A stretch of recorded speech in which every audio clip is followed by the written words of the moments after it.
too. Yeah, and we'll say this again, it's in the hands of Toasty, right? And we know and we saw what he can do on that pick yesterday.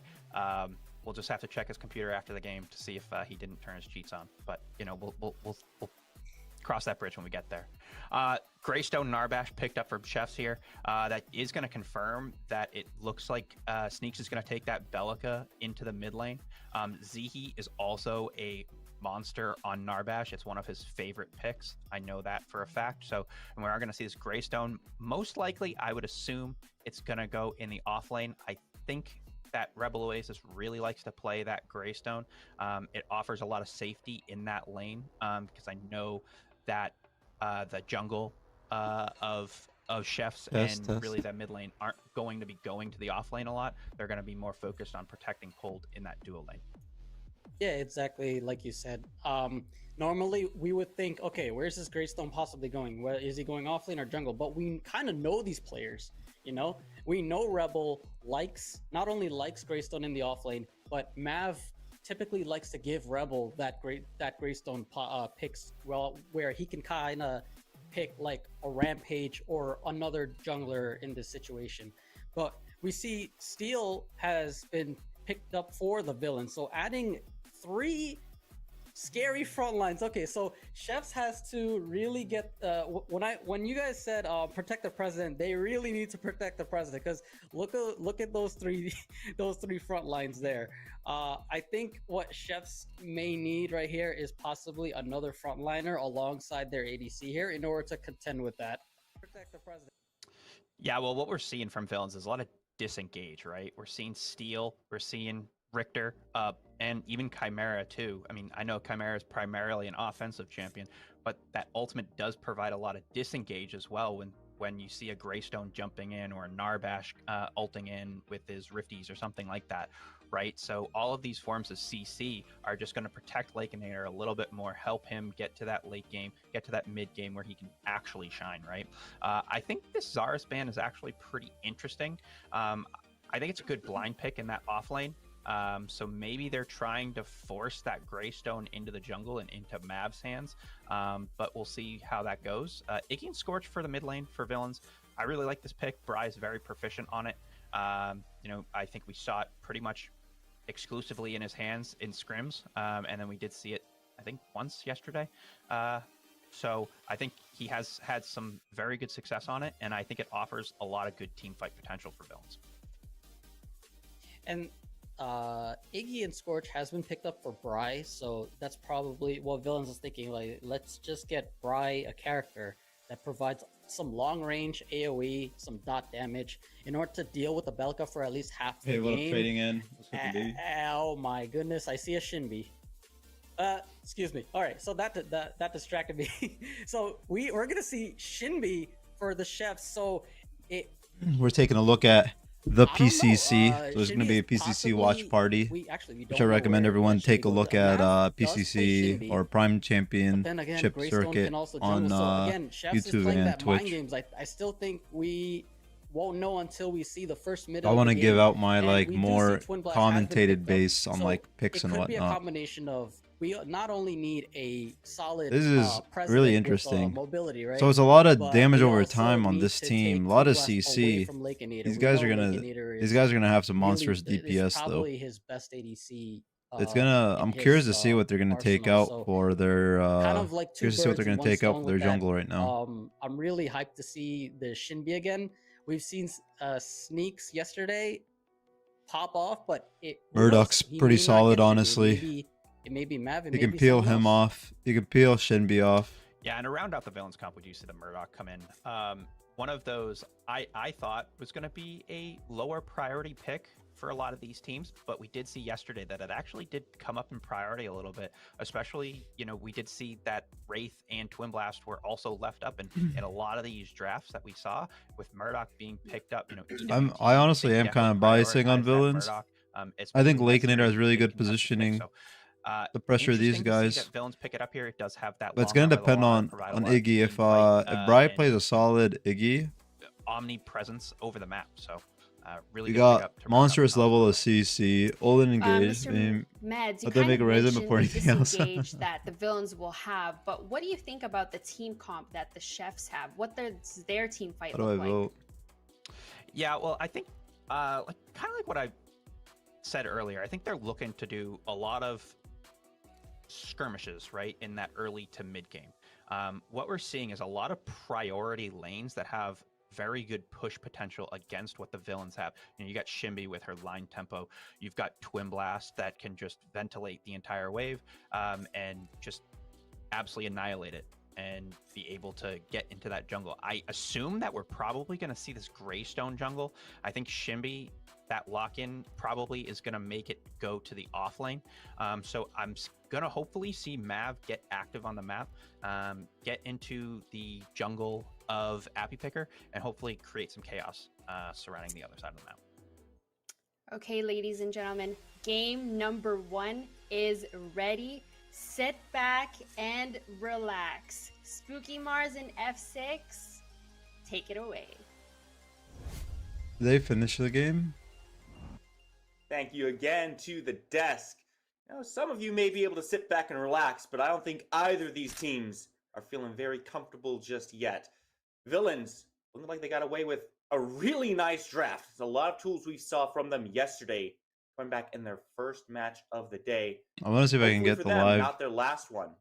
F6, Chefs put on a very good performance as well. Both these teams have walked out of their quarters 2-0. Not a single loss on their records in this tournament so far.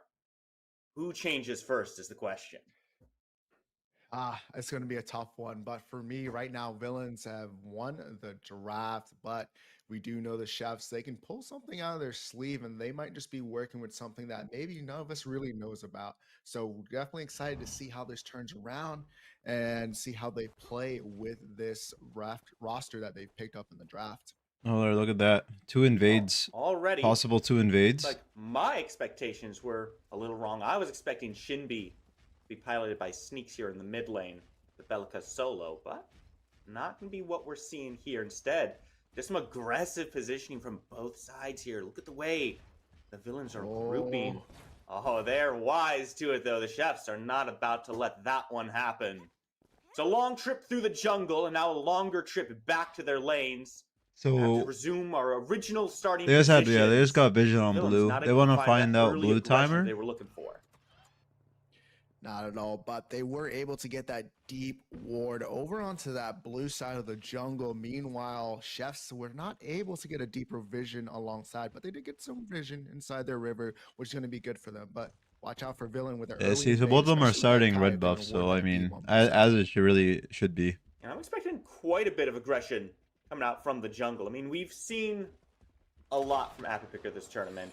And a lot Oh, of it was Toasty over missing the to first right side of grab. the map. He was really focusing Alright, so what's gonna happen on is that mid lane off lane and in the off first lane are game. gonna get first level Chefs, 2s. I didn't get to see as much of So it them. shouldn't be off But I lane. want We're your not seeing thoughts on sneaks. how their playstyle is going to affect the way the villains are trying to control this map. We're not seeing much Do you of think we're gonna sneaks see coming a lot of in. that off-lane focus that we saw between Alright, so villains and let's check rogues? right Do you think lane. the Chefs are going to do like Right lane has a Chefs chance said, of level and send 2 a lot of first. attention over to that dual lane? I don't think we're gonna see much think they're fights gonna in be mid sending a lane. lot Level of 2 attention mid to lane that is dual pretty lane, much, keeping yeah, a so there you little go. more focused Lobber on the lost mid here. level 2. Bride's not somebody you want to sleep on in the mid lane, especially with the Iggy and Scorch, with it allows them to have a little bit more safety than it does for the Bellica. But also, you want to actually remember yesterday, Chefs, they were dominant when it came to the macro decisions of getting these neutral objectives. So, and also villains are the same mindset. Alright, so they That's what froze really is lane coming on down to is left. who's gonna make the right They plays lost at the right it, so time, we didn't because see no anything matter how happen much on you level pressure 2 a on lane, dual if lane. it's at the wrong time, you're gonna stagger yourself for neutral objectives. QI is and fine. You might not be able to make it up for it. Exactly right. Hey, And what up, Hank? speaking What's of cooking? the objectives, both these teams What's have up, good bro? team fights around What's up, those bro? hits. In Toasty, we've seen him be an absolute menace on this exact pick. The Richter pulls been very effective. Eyes on the map.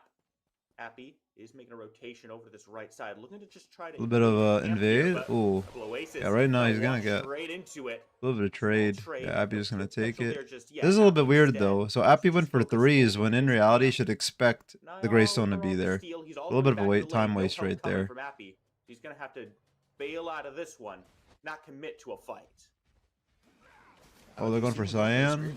As Appy goes back in here, this is a brave. Yeah, this is pretty strong still. Lobber has made the rotation. He's come up from the lane. Oh. Rebel Oasis. Oh. Can we? They can still trade this. They can still trade this. Oh my God. That was so close. Returns the favor. That was so wild. This does slightly favor That was the villains good. getting the first blood bounty. So close. We had a 2v2 in the off lane. 3 minutes 30 seconds in.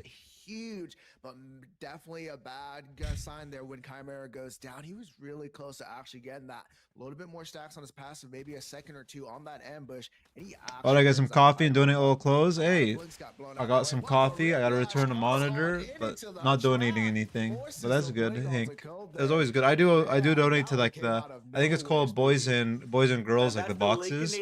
Every here and there I donate to them. All my old clothes. And as soon as he does, all the good quality clothes still.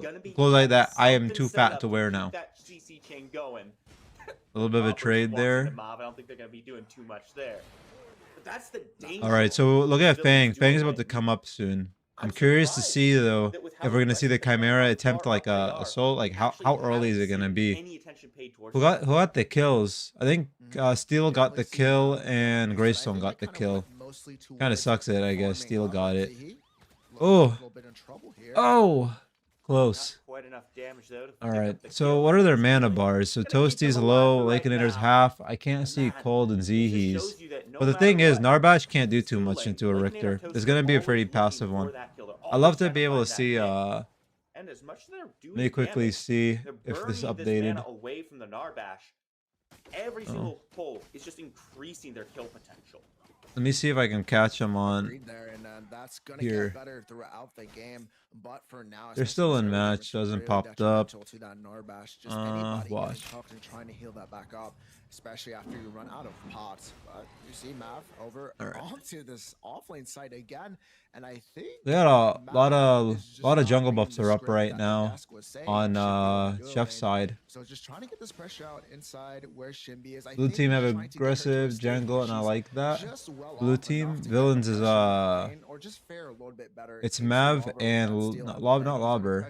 I can't think of it. It's still only 6 minutes, and once Shinbi gets that Mega Cosm, yeah, first item, Appy Picker in jungle, and yeah, and really, Mav hasn't really been looking for too many kills over on this right. I forgot who it is. Just popping in, telling okay, it is Appy Picker. Here, you better watch yourself. I Picker on that side. I confuse them. On the other hand, he's jumping in. He wants to. Yeah, so Mav and Appy Picker. Rebel Oasis able to dash away. All right, let's see what's going on here. Here and Mav, in the meantime, makes the rotation all the way to the other side. He heard about the script, and now he's trying to rewrite things. Toasty in some trouble, has to blink away. And be a-okay for now, Bry. Bry's coming in. As well, may not be able to close. Yeah, I think he's really gonna get too much down. Put out. Healing gets turned on. The chefs walk away. That rotation. Oh my God! And they didn't. Oh no! They didn't expect the follow-up rotation. They didn't follow up the follow-up rotation. So that's something that I've been working on because I feel like I do a bad job at the follow-up rotation. Like when letting my team know. But like when the mid laner comes, there's a chance to expect the other mid laner. I didn't look at the mini map, so I didn't even see him. Yeah. Oh no! What was Lakenator doing? Pushed up solo? That is a dangerous place to reset. He is behind the wall, no vision. But okay, the blue team is taking mini prime right now. That's huge. Saying, yeah, that's good enough. Meanwhile, on the opposite side, villains have recognized there's a lot of tension. Look at this guy, 7 minutes and we're looking at a mini prime being taken. Oh, Mav, what an int, bro. Caught in 4K. Oh my God, bro. Caught in 4K. Take the long walk of shame instead, and easily secured is the mini prime for Appy Picker. Now, where are you expecting to see Appy take this one? I'm expecting him to actually push towards this duo lane. They just got ganked twice within the span of a minute. I was expecting him to get a little bit more pressure. But do you see Chefs going towards this Fang Tooth? Toasty looking over the wall, notices it.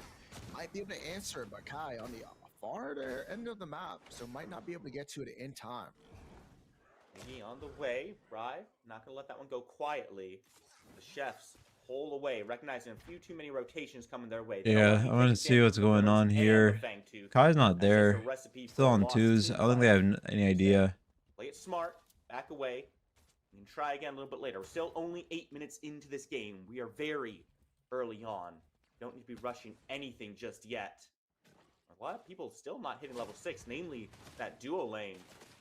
So there's still some power spikes to be hit here before we start looking too deep into the Fang Tooth. And Happy right into the tower. Lots of damage. Wow, they got him. They got him with the red burn, right? Gets the kill credit on that one. No, they got off the red burn. Did he? Coming off. He didn't have red, but did he have it tore before it went away? You always think you're gonna survive. I believe he had red buff there, or if you could look at the tab screen. But he definitely was able to have some bleed damage going off. Happy aggro. That was a good play. It's a good pickup for the villains. An excellent kill. Now this duel lane gotta be careful because look where Mav is. He's gonna go ahead and start up this. Alright, I don't care about Mav. I don't care about Mav. Show me dual lane. Show me dual lane. Bro, he's just attacking a minion. Go to dual lane. Thank you. Oh. Oh. Rotate pull is good, but yeah, he had up a lot of damage right there. Even with like no minions, Cold throw out so much damage off of that. This is gonna be a solo take in his own jungle. But Appy here still with the mini or prime. I don't think he's gonna be able to get to this. He's wow. working at this objective, and I think they have no vision on it. Just due to the fact that they're not healthy enough to get it here. Go, converge, converge. Go ahead and take it, but converge. Now here, converge. Here's R&B. Also moving forward alongside his jungle. Oh my god, the blink! Kill, but not good enough. The blink comes through. Gets Mav out of danger, and that Fang Tooth is free. That Fang Tooth is free. As it can be. That was just an absolute. Let me see if I can get live. To let that one fall due to the fact that Toasty and Lake were looking a little bit low on health, a little bit low on mana and resources to really be able to contest that, especially when you have that Greystone hitting level 6. Stoneforge still ready to go, but Sneaks needs to be careful here. Oh, what's going on? Wow! Oh shit! I didn't actually see that. Oh, it was a snipe. I was trying to check. I didn't think anything was really gonna happen after that prime. I thought they were all gonna back. Lakeinator and Toasty have been struggling a little bit here in the dual lane. They have had a lot of pressure. Cringe fest? What magnificent. I mean cringe fest. Do wonders. The question is, how big is that kill for this dual lane? That is huge, and that's Cold 84, Lakeinator. Wow, Cold has a pretty good farm. Not just into that Rick. Necessarily just shoot one or two. Bry farm compared to. I hate how they designed this shit, bro. These devs, they need to fix that. Why do they go like this? Like they go boop. Like how can I say it? They go boop, boop, boop, boop. Why? Just make ADC first, this, and the same thing on the bottom. It's so confusing to read because everything's also so far away. This is stuff that I want to see some changes in, man. What is it? What are they? What's their UI team doing? What's next for these teams? No major objectives on the board really for them to contest right now. Give us a league. So is it just a? I need that league thing. Or is this the time where you want to be stepping forward? League has the best simple UI. They just make it nice and small and everything's close together. I don't have to look. For me, it would definitely be okay. CS, kills, assists, ADC and other ADC. Like everybody else still working on it. All right, let's see. Mav can't do anything because no CC. Is he really gonna try to dive? Honestly, Sneaks could have. Did Sneaks already use Q? Because I actually could have had it. Oh, not Rebel. Actually falls down on the right side. Appy Picker has been making some. I am interested in the. And they didn't give the. It shouldn't be to Sneaks. But I mean, in this game, I don't know if it would have worked well against Iggy. It would have just been a farm lane. Iggy scales so hard in the late, man. Iggy with Primal Fang absolutely busted broken. Recently they recruited for UI. I know, I think they got rid of their UI person. Ready to go off lane and Shinbi go jungle. In this game, nah, Gray still has slows. And he can get some pretty easy farm. Granted, it's still early game. We gotta wait for it. Right side gives him a little bit more pressure. Now Lobber should be able to rotate a little bit more. Let me see. Can I? With that freedom to leave the lane, get his late wave pushed up. Oh, I can't Does see he it. stick around there for just a little bit more farm until these objectives start coming up? Do you expect to see him leave that lane? Sneaks is still in game. Some more pressure onto Sneaks, because we've seen a lot of aggression paid towards I don't Sneaks understand so far. how Villains these seem guys very have the conscious recording for it. about keeping How him do I get down. access to the recording? I wanna cam it myself. Kind of right about now. I wanna cam when it. it comes towards mini prime and the Fangtooth coming up, so you're gonna see him rotate a little bit more. Kind of Villain check out, still because has right now, since he's gotten that tier 1 camp that's select, fantastic. 100%. Opens up that side of the map, and now he gets to just perform and kind of initiate for his team. And if his team Oh, it's four people here. 4 people here. With Bry slowly coming into those fights. Let's see. Are we gonna see? Go to duel lane. Go to duel lane. I want to see this fight. Come on. Go to duel lane. It's gonna be bad for them. Switch to duo. Let's talk about the team fight. Switch to duo.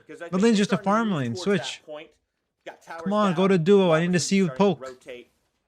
Rebel might have a little bit more trouble. Okay, rotating, at least we but got to see this. might have a little Whoa. trouble staying alive, as a matter Whoa. of fact. Down from Lobber. Mav is here to try Where's RMB? solo laner, but the Where's damage Shinbi's RMB? through him, still barely alive with the long Oh run. my god, they're ending! They're ending! Toasty That was a little bit makes too early on rotation, Richter, locks but I Mav understand down. it. It was good. Not long enough to keep it They got out. their burnt Stern ulti? Force Soul gets the heal Oh! off, and Zihi left behind, Oh! trying to keep his gone. jungler alive. Hey, He does just solid. enough work to get him on out of there. Fangtooth's Mav about to walks come away. up. Oh, they're gonna get Zihi mini walks again? away. Bro, are they gonna be able to That get means 3 the minis? I don't think opposite so. I think you direction only with can this get 2. and the villains are all over it.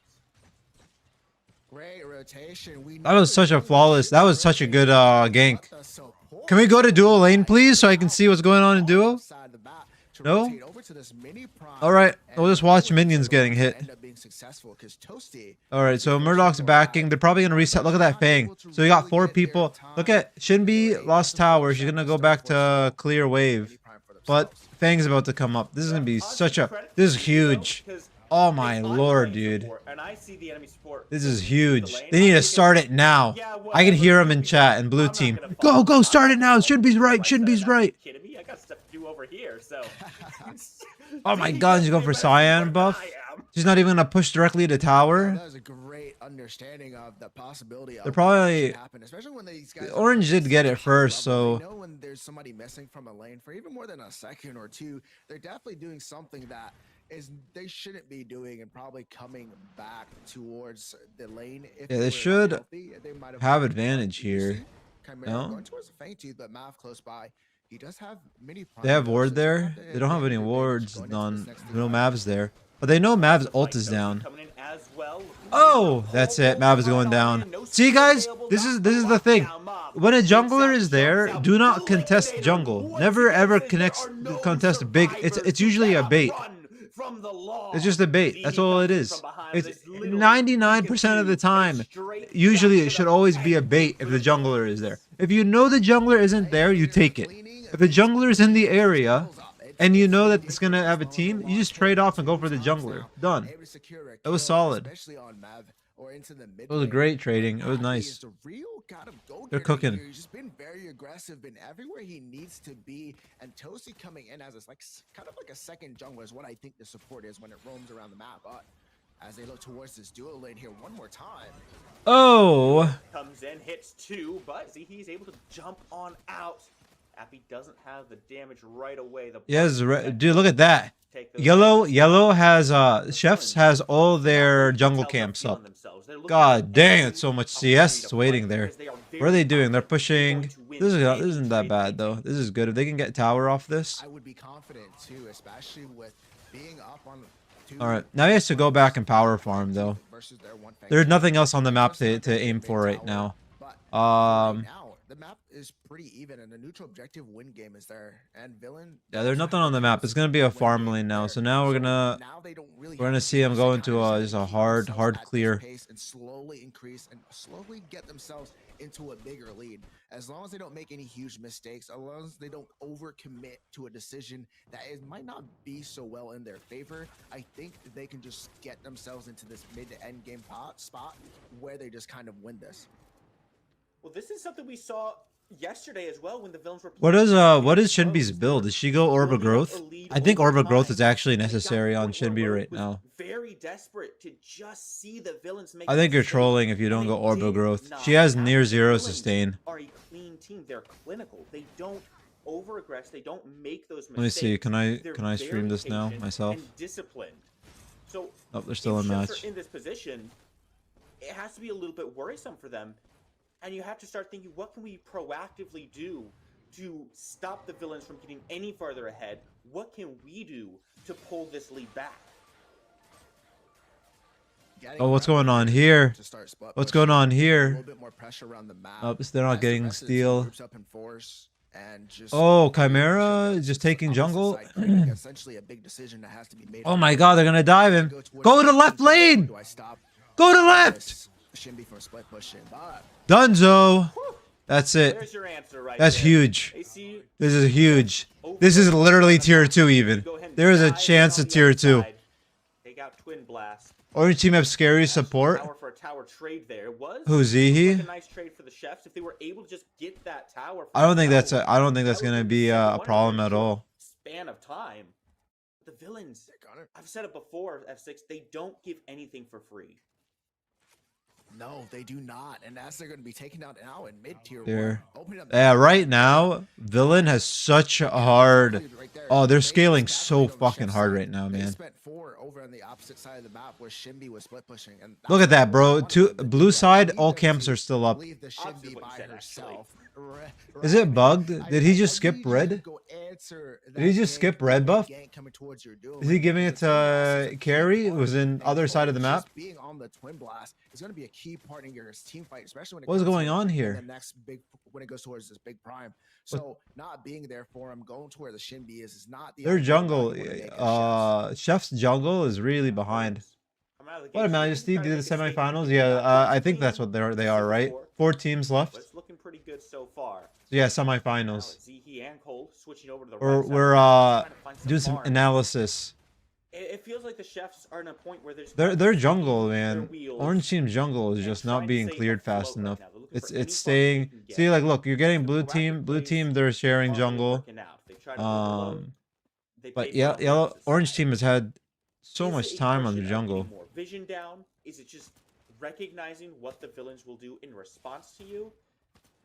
I don't know, man. It's feeling like there's. All right, so the window next prime, is the next set fight we're gonna see is either on beginning to prime or close. Fang. I mean, there shouldn't be anything else. Oh shit! Just need Oh, to shit. do exactly what I backing? said, and that's what they look like they're doing. Oh, she can be Yeah, in. Shinbi swapping lanes. They're here, far going to the away, other so side good. Lakers lane, is backing bringing off. a little bit more pressure. There is the Fangtooth side, though. I would put her on the opposite up. side. I where take my word. less likely the enemy is going to go for, because this next Fangtooth is probably the next objective. Oh no, you can only Right do now, so much with game's still a Narb little bit too overall close for them to in really kind of this just full currently. send unless they get Like, a pick or something like I know that. people say stuff about You Narba, see a lot of man. massacre I think an showing aggressive up to this support, mid lane here as like Abby is looking Decker, once again, but forcing and back and sneaks I don't back know. out. I kind of personally Blue find team going on with the villains, Narb looking has to a lot go of over like with the towards movement this speed and Fangtooth whatnot. But if your with team is chefs following losing, I straight don't know. behind.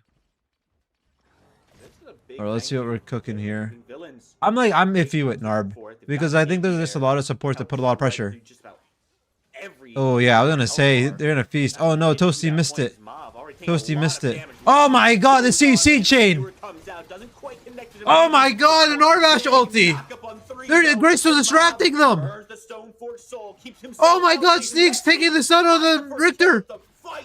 They're losing it! They don't have zoning potential! Villains might lose this fight!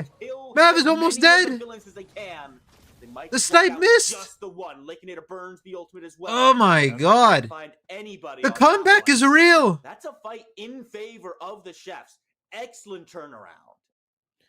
Turnaround indeed. All ult's Found gone on himself Villain in except the for middle. except The for villains what's his wasn't face? that much CC on their team, but And the Orange big is wrong crash because bang literally is Narbash such a ulted, lava so I can't going even back trust it. in. I hate this replay Legendary system. is here. Meanwhile, Cole is gonna scare them off. But yeah, there's gonna be a Smash Fang Bang for really Chef, it came looks. huge there with a I think it's still a triple fight knockdown. again, but they don't have Look at the ults. seismic assault. I don't And know they who were has able to ults on, counter, and I Cole saw in the back line Bellica just teaming ult, up with I that saw game was Greystone amazing. ult. That Everyone's was ults are basically turning that down, I fight. think.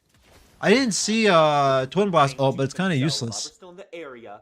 Back most of the villains still here. Appy is going to be moving on forward, but the chefs What's Appy's build? step forward, push him. Did he go back, Overlord or and Sky? Zihi It looks has like to he's kind of tanky, keep them so. topped off. They can take What's his crest? extended engagement, Oh! no problem. They They're get onto chasing! Oasis, And the villains don't want to make this an extended one. They want to push forward. They want to try to clean some of these kills that out. gone. But the chefs are so The good Narb. at disengaging. The Narb They given can't that close movement the speed. ground. But it does concede the Fangtooth pit to the villains. That's what they wanted. They wanted to get them so far out away from the pit. That's a little bit more detrimental for them to kind of come back into the fight to get that neutral objective. Bro, I saved them in the last fight. Did he Did use ult? No, he still had ult up most of the bug. It'd be cool if replay mode there was an ult indicator under. There is ult indicators, Majesty. I'll show you. They're right here. I'll show you. Unless you're talking like a better one. Oh, let me take a look at this. Cold 203, farm to 220. All right, so ADC diff. Support is still fine. Mid lane. Look at that farm. Oh yeah. Iggy's gonna scale really hard. He's gonna start turning on around now. Right now, Iggy's gonna start turning on. Mav is low on farm, honestly. But I'd say Appy is too. But Appy's been throwing out so much pressure. 205 to 170. Not bad on the steel farm, honestly. Against him. Not bad. Health, they kind of make it a little bit take here, right? But one of the big things I want to point out is the frost. Oh, so right here, see these icons right here? Blue is ultimate, orange is your blink. So he's going into True Silver, Frosted Learn, Sanctification, and while all his shields are up, you are not stopping this man from literally getting his ult off because of the Sanctification, and you're just stacking these shields on top of your True Silver. And this is kind of nutty. We haven't seen it just quite yet, but it was definitely cooking up a little bit, and here we're seeing it live here in PCC. It froze. Yeah, I think we actually saw a little bit of that coming through in that last fight, where Zihi getting that shield going, stepping forward, really just creating a lot of pressure with his presence, with his simple body being around the chef or the villains. It didn't really feel like they had a great way forward. They didn't have great kill potential there. And this is something that I think is going to be a problem going forward, right? How do you take down... It's going to be... right now, guys, it is so... all these fights are super... it changes the entire flow of the game. Anyone that gets caught out now, the score, the gold, doesn't matter. Whoever gets caught out, you have an advantage, sure. But if one person gets caught out, dunzo on the game. They take prime. This is such a huge trade right now. Like I said, all you're doing is trying to get the best advantage that you can before big objectives come up. That is the entire goal of Pred right now, of the meta. You are trying your best to do whatever you can to get the highest advantage to take the big objectives. Done. That's it. Your goal isn't to win the game, it's to get the objectives. Alright? Because you need the objectives to win the game. That's what your goal is. Your end goal is to win the game. We ain't focusing on winning the game. We're focusing on the objectives. That's what that's what you gotta focus on. That's what these guys are doing right now. Look at how terrified. Look how they're starting to switch off right now. This is crazy though. Murdoch is on left lane solo. Okay, so TB's going there too. They just need to look for picks. This is what's gonna make the game go to 40 minutes. Is if these guys are terrified to look into engages. And Greystone is still gonna be so oppressive. Who has Tainted on their team? I didn't look at the builds. I should have looked at the builds. Question is, when do they pull that trigger? Another thing about the tab, like on replay, why is it so big when I could have a very quick, like nice small one? I could put it onto the side on the bottom left or something. Who's the first pick you have to look for before you can step up to this Orb Prime? Getting the Twin Blast. Is it that hard to just minimize, make everything smaller? I'm not a developer, but like, I'm just curious. Is it that hard? I make UI design for some of my apps and whatnot at work and in college, but I'm just wondering. With Unreal Engine, I thought it'd be really easy to make, like, to just HUD in like 2 seconds. Like, I don't think it'd break anything. Alright, so it looks like... I'm curious what they're going to try and prioritize first, though.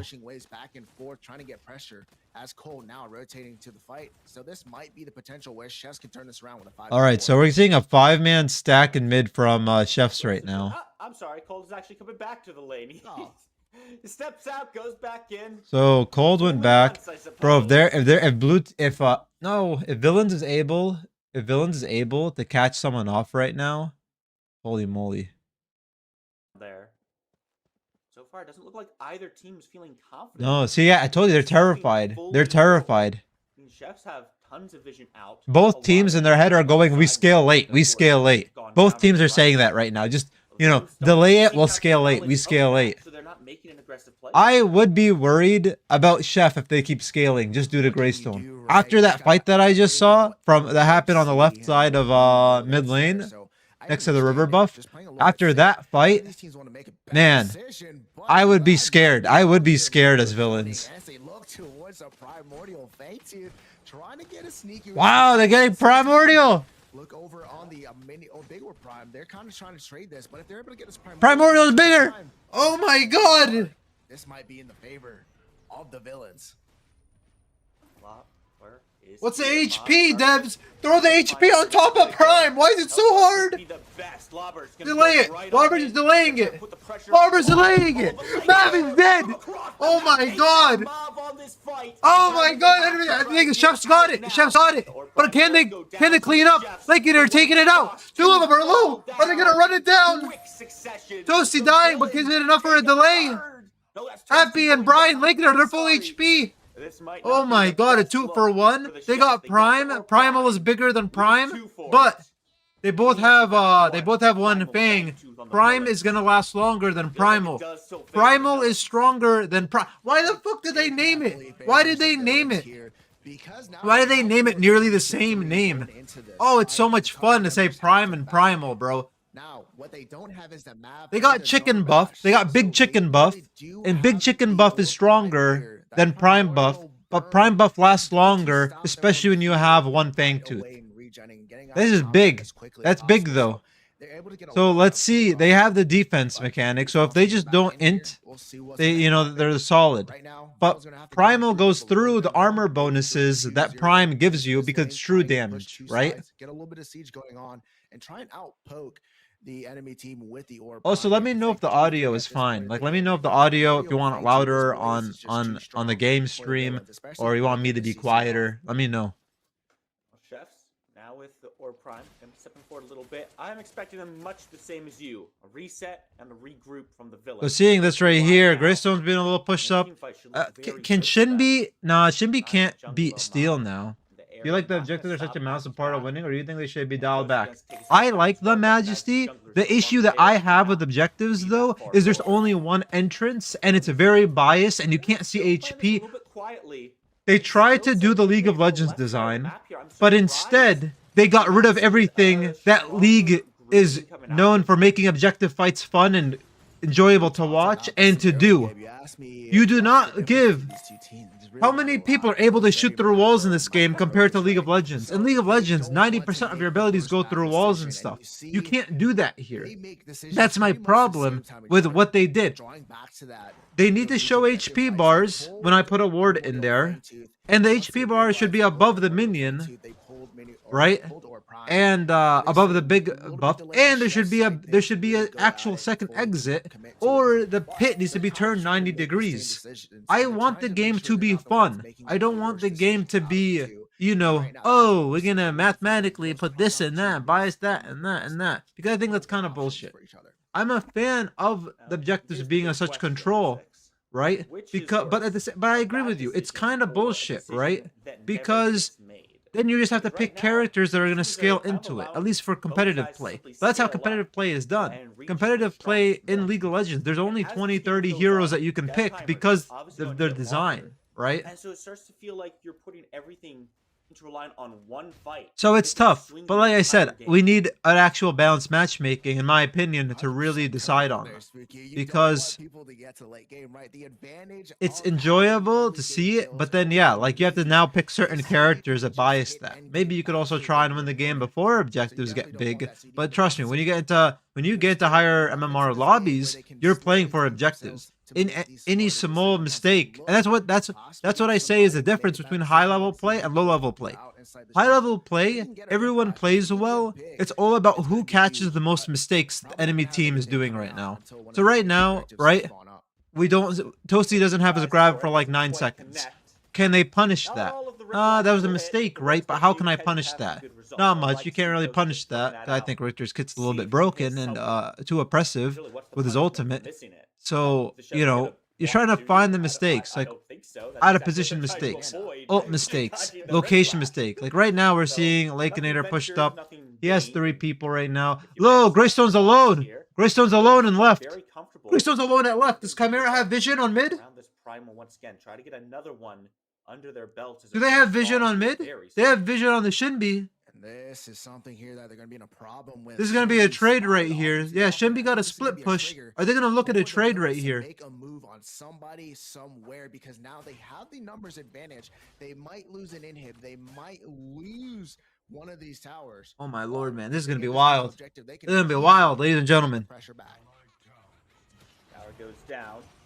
Greystone is still up, guys. He can ult and steal this pretty easily. And they're losing inhib. Forward. This can be an int. Risky 50-50 here. So the Villains, they want to go for the Fang Tooth. They're not looking for the fight. Okay, it was a bait. Pull off. They're looking to put the damage back. Inhib is down. A lot of damage. Shinbi can end. But Mav gets a lot of the Oh my damage god! to him. Sneaks, Chefs is winning! finds the kill on Chefs the is Tower winning! Picker. No jungler available to secure this Oh! objective, and Toasty goes Oh! down as well. It's now a 2 for 3. They're gonna lose! They just got backdoored! So much value in this fight. Bry alive as well. They just got backdoored! He's doing the damage, but look at Rebel Oasis. They just got backdoored! You They just got backdoored! The Chefs with a backdoor take game 1. Oh my god! They just got backdoored! Absolutely criminal. They just got back. That's a war crime. A backdoor. That's a war crime. He got three things. He had to go through 3 things. Rebel Oasis was Oh there. my They made an god. active decision to stay in that Fangtooth pit and to fight against the Chefs and ignore the push that was happening. And the fight takes too long, F6. It takes way too long. And they pay the price. Yeah, they pay the price indeed. Somebody needed to. Wow. Nobody noticed it. Hold up, that's crazy. Oh my god. I didn't expect that. I thought they were gonna see one back. Not even a single person backed. Not even a support back. No one backed. And just kind of wait out for the objective, but they didn't do any of those things. They kind of just took the fight, totally forgot about the Shinbi, and that's what we wanted. What happened? We wanted the Chefs to. Chefs was so dominant. They were so dominant. Was it the Iggy pick? What was the damage numbers? That's what they needed to do. They finally did it. And oh my lord. The future, but pretty easy decision to make there. Wow. I mean, right there, it feels like a consequence of the Villains playing it so slow, not wanting to be the ones to make the decisions. They were in the pilot seat. They had control of the game. Not wanting to make the wrong decision, the bad decision, ends up costing them everything. Yeah, but there's game 2. It's always game 2. But before we can get to that, let's send it back to the desk, have them break this one down. See what Oh god, they covered the Tarkov games. It was all early. I died in I think every single one of them, so I probably quit that game. I'm probably done with that game for now. I said before the game, I said sit back. I think we're done with Tarkov. We're gonna be Pal World and Pred Enjoyers for the rest of our lives. Just happened. That was insane. Medkit, take us through what just happened through game number 1. My former teammate, that's what happened. Way to go, Rebel. Hell yeah. I think this is what happened. After the draft, I told you PCC was everyone starting. loads up into the Hey, this is fun, man. and they place, This is fun. This is some solid games. I didn't expect These that. are And they mistakes. went These up are there, things put 'em people need against to avoid Steel. and We learn know from. how Shinbi can stall Steel as much It as is they Steel's can. fault. You think it's And Steel's they fault fought. trading? I don't think so. When it comes I to think comp, I think Rose has a lot of support should have went. aggressive engage from Richter, from Steel, from Chimera. Support is really hard. Such a strong team I got fight decent, but I played like advantage. 4 wipes. I think what It's happened fun. was It is Chefs enjoyable. recognized that But because like to learn all that they stuff usually and to be were limited on the time. Like now that I'm in content create, and like I objectives can't with even them, make like and I YouTube, think like Chefs making quickly YouTube recognized, videos hey, is this so really difficult. Like to win, removing my lunch time because, now like, because I go to for the gym example, during this lunch and I used to work high on my enough YouTube level or not content enough during gold lunch to at get work. all that But item now I need to damage go to that the he gym. needs So it's to really sustain hard for in me these to do team that. fights. And I also want to Mavs- stream Mavs because I is do acting enjoy he's playing doing the a good game and job, like, talking holding him off as much with as he can, people, as Grace right? did. And like It's not enough. when I And can just then play they took Countess, their right? eyes And off or of play the whatever level, character I can and teach he people just like ran that. it He's down. getting yelled at on villains, right? On villains. Mr. Meds, what happened. No, And there's a what shout do the caller, villains need to Majesty, do and it's the to entire make team's fault. sure There is no single person's fault on there. Well, I'll go back to your Just go to the comment gym. on, Yeah, be you know, crazy. Let me just go to the sit back gym and in the relax. AM. You know, They have Richter as beginning of this support. game, I was Why kinda is soaring a there? little Go bit. back. I would send the Richter back I'm a because little bit Steel disappointed in the CC chefs is early more game viable in because that situation, I thought they were in gonna my be a lot opinion. more aggressive. I think They Richter ended up gets playing caught out the with no villains escape, game, and he's less letting tanky them as a kind of support. take control. Support It Richter didn't just goes back succeed, there. There's right? Shinbi Like, can't do Gavin anything Picker played a because very you know it's good gonna be early core, game. I think and he Steel would have just clear it. actually was the So I do, facilitator in a in lot of reality, games it should have where been the Kevin support bounced goes off back the villains. because it still would have been a Talking about 4v4, Picker, which kinda makes the keeping fight Snakes in fine. his lane. And they could have That just fight played kinda around dragged Fangtooth and a been little bit, fine. so he wasn't able to get out of lane, team up with Mav, and kind of That's true. I should play with Arena. That's why I bought Edge of Darkness Gothic. I might play Arena. To be honest with you, I should. Right? So I think that's true. You know, I should play like Arena you were more. saying, But it's I not. think That's not that even the issue. once I the literally chefs don't know the map, do for example, and I just get sniped off spawn or something. Nothing's gonna like make me practice besides literally dying. Like, you know. But I should play Arena more and like understanding bullet types and velocity. It's such a headache. That's literally what you do to avoid your issue. Just go to sleep earlier instead of talking to my kittens. But I like playing games. We'll take a 4v5 team fight. Sorry, Crazy, I don't work from home. Engage 5v5s as much as possible. Like we did see that Fangtooth fight, they disengaged very well. But I will say, Zihi, I would say, was. I just need my cryptocurrency to skyrocket. Either my stocks to skyrocket, or I don't know. YouTube and Twitch career to skyrocket. Big team fight that we had in the mid lane around the steps there, and then also in that last team fight where he had that 4-man. It's a learning game from experience. How it is. It is a big learning game, and I'm not like trying to say, oh, it sucks. No, it's a very fun game, but like, man, there's a reason why streamers are the dominant ones. Like that's why the streamers are so good. They got to grind it early. They got to grow with it, and now they basically do it for a living. So they get to play all day. Tarkov not a new play. Exactly. That's a problem. I bias towards it. Tarkov needs a map for new players, servers for new players, and whatnot. Because I'm just gonna put up the map on a second screen. Just make it easier, so that way more people play the game and the game gets popularized. There's limitations to the hardcoreness. And I'm for it, but they need to change some things, in my opinion. Like there's things that need to be adjusted through it. A game is a game at the end of the day, and the company needs money, and you're giving the choice for people to play at a really extreme level and for beginners to feel more comfortable. That's why I think that they really should have solo only maps, at least for the beginners, up to level 20 or something. Or for your first wipe. This is your first wipe? Beginner. I don't know. That's my bias, though. And I can say whatever I want. The devs can do whatever they want. Drink water. What up, YX Mir? Thank you for the water. Bry, nice play from him. They return support, go back. I think Bry was doing pretty well. But like I said, they couldn't. So the problem with Iggy is that Iggy needs to set up. What does a Greystone do really fucking well? Completely shift the entire fight. Greystone will always get to control the fight. Greystone says, I go there. He gets to leap, he gets to ult, he gets to run it down. That's the Greystone power. And that is why Greystone is so strong. And why I don't like going Iggy into Greystone plays, because Greystone breaks everything. You got people like Trey, Landmark running around, and there's even crazier freaks out there. Exactly, Gothic. There's one guy, Desmond, that's been a monster, and I've been watching him. I'm like, holy shit, bro.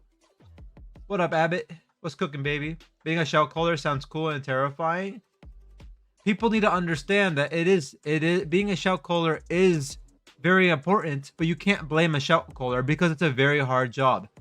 All in all, it's your fault as the team when you lose. Because when you go in a team play, you can kick the person out, you can bring someone in, but of course it's always tough to bring friends in and to get really close with your teammates, because it does become an issue when you have your friends in your team and you want to kick them out because unfortunately they're not playing well. There is a dilemma, and people need to know not to get hurt by it. Hi chat. Choice. Greystone just runs in, bully people. Exactly. He's just a bully. Avalanche got perma'd, bro. Every wipe, the more people play, the more freaks out there. More people get better over time. Exactly. There's more people that get better. Like, I can't imagine doing all those tasks start of wipe. I would get absolutely shit on. I would have the most unfun time of my entire life. Everyone running to that one location. Everyone trying to get that one piece. Get away from me. Get away from me. What should we do? What do you guys think we should do while we wait for the games, though? Analyze anything? I don't think there's too much to analyze specifically. Pal World stream, second monitor.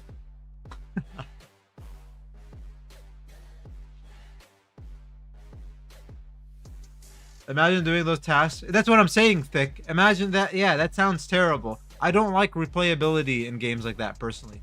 What I want when I play Tarkov, I want to go into the map, loot around, kill people, leave. That's all I want to do. Instead, they have all these tasks and stuff. That's what turned me off the game the second time. What would you prescribe for a backdoor? What would you prescribe? I don't. That's a tough game to come back from because that one really hurts. I really feel like I said before, the villains dictated that game, right?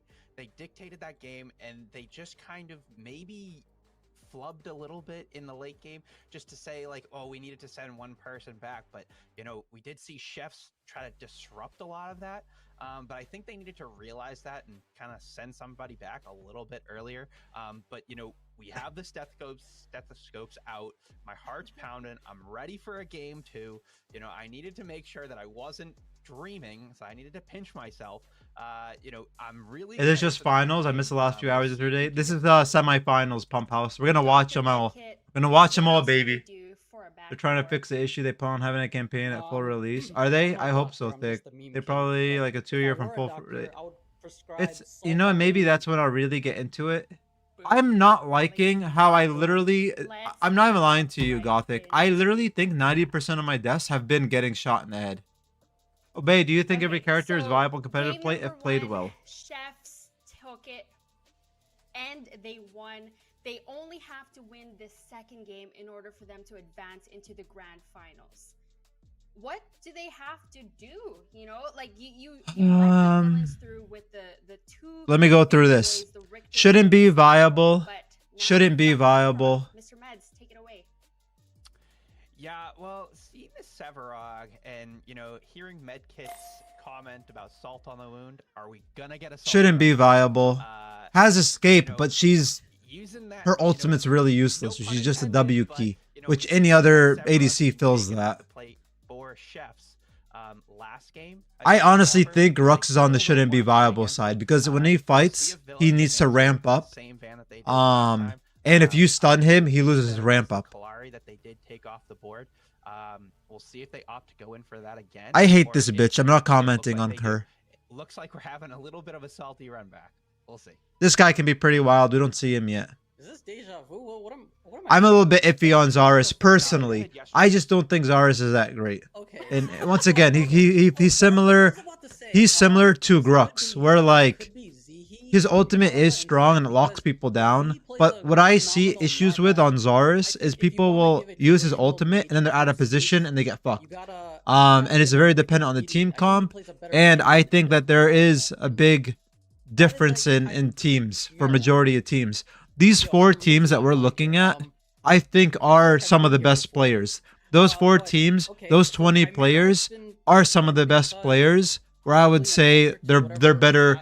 Like you have the bracket, right? You have the top players, then you have the really good players. I think that there is a gap.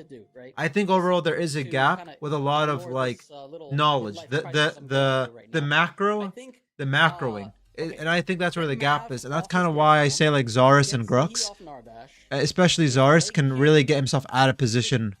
And, compared to like...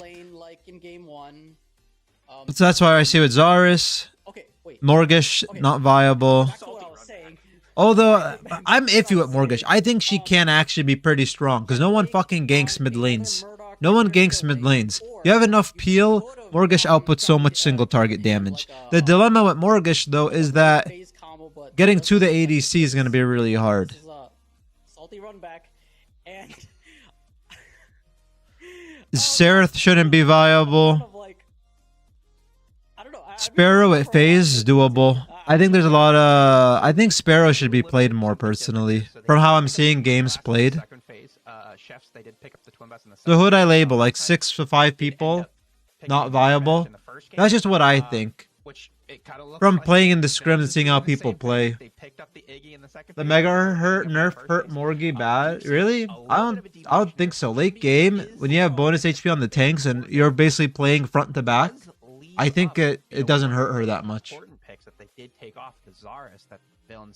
You're my kitten, by the way. Take off the board last game.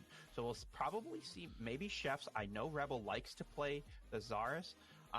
So I think there is a lot of viability, like, you know, with characters, but there's just very strong comps. And with the meta being very hard CC tank and just run down out of position, look, I'm going to tell you guys this. The devs fucked up by giving melee movement speed buffs, slows, and higher base movement stats by default. The biggest mistake. Why does Greystone have 685 movement speed and Gadget, for example, getting less, while Greystone has the slows, has the gap closers, right? And has less movement penalty on basic attacks? I'll take the reason you lost PCC week 1. Most played and most comfortable champions. So we're gonna see Lobber maybe on something that he's not as comfortable on. Maybe something like like I said, what is Countess movement speed? 680. Yeah, so Countess at least has movement speed. Even though I feel like I get caught up by Chimera every 2 seconds. So the fact that Shinbi was banned second, yeah, because he has 685, but that 5, bro, I feel like Chimera's bugged, bro. I feel like Chimera's at like 700. But what's interesting is that the offlane matchup is off the table. All right, let's look at these team comps. Villain. Shinbi are no longer. Oh, they're picking up the Iggy again. Give Zarus, let's take a look at give Zarus to Rebel. He's probably gonna do the same thing. I love Omega City, but I wish there was like a competitive tool. So like when I want to look at this custom game right here, I want to see damage. I want a big spread of just get rid of this map and just show me all this information. All shot up, you know, also we could see. The MVP, by the way, my boy. So let's take a look at the wards placed. 29 wards. Team comp so far. We're gonna see who that last pick was. Now, Meds, who was that last pick? I can't seem to remember. Lakeinator, not much vision, and I noticed that in pubs. He doesn't put a lot of vision down. Was that steal, which was taken off the board? But I do want to harp on the Zarus pick a little bit. You know, we do say that Rebel was the MVP, but Zarus doesn't. Yeah, usually I do notice that Lakeinator tends to not put as many wards down. His positioning is good, but I've seen it so many times in pubs. Depending on the build, right? Man, what a fucking game, bro. Look at this shit, bro. All these guys below performance scores almost. Look at this: 195, 196, 210.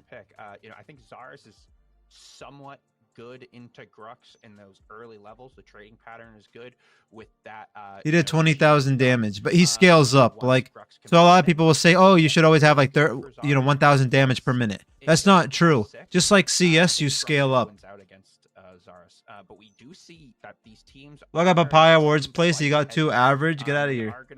Do you think it's worth building full tank? Plus, when I ward in scrims, it's a completely different story. I average like 10 wards on scrims. Do you think it's worth building full tank on support when it costs so much more?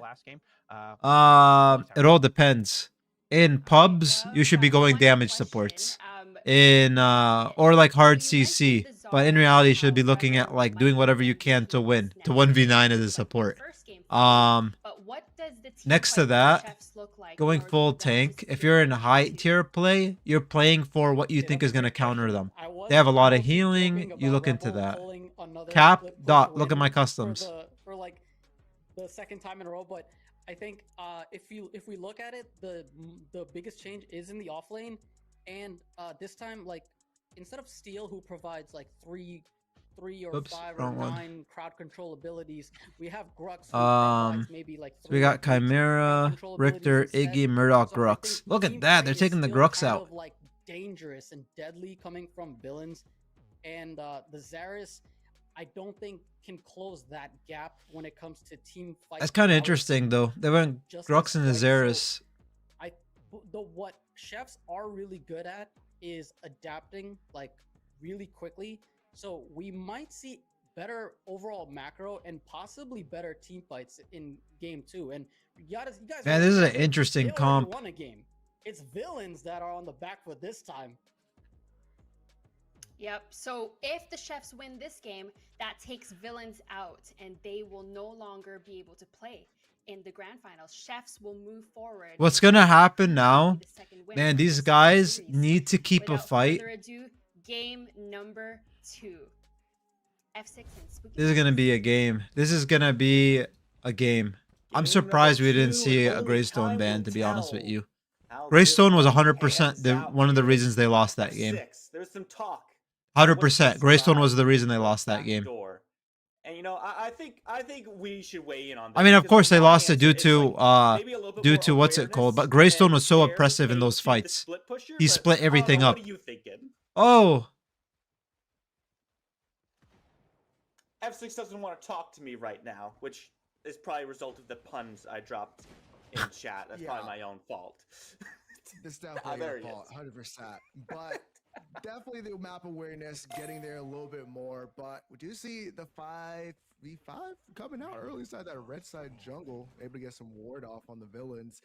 As I think they're not going to be taking any chances this game. And I think who was the last 4 teams? Chef, Villains, Professors, and I'm not sure. Well, we have a very similar draft to what they had last time. Villains. Let me see if I can find it. Complete run back, and the same is true for the chefs. Only one lane has changed, and it's this off lane, which feels a little bit more volatile. Oh, even worse timing. There's a little bit more kill potential from both sides here. Rebel right there. They were trying to do an invade.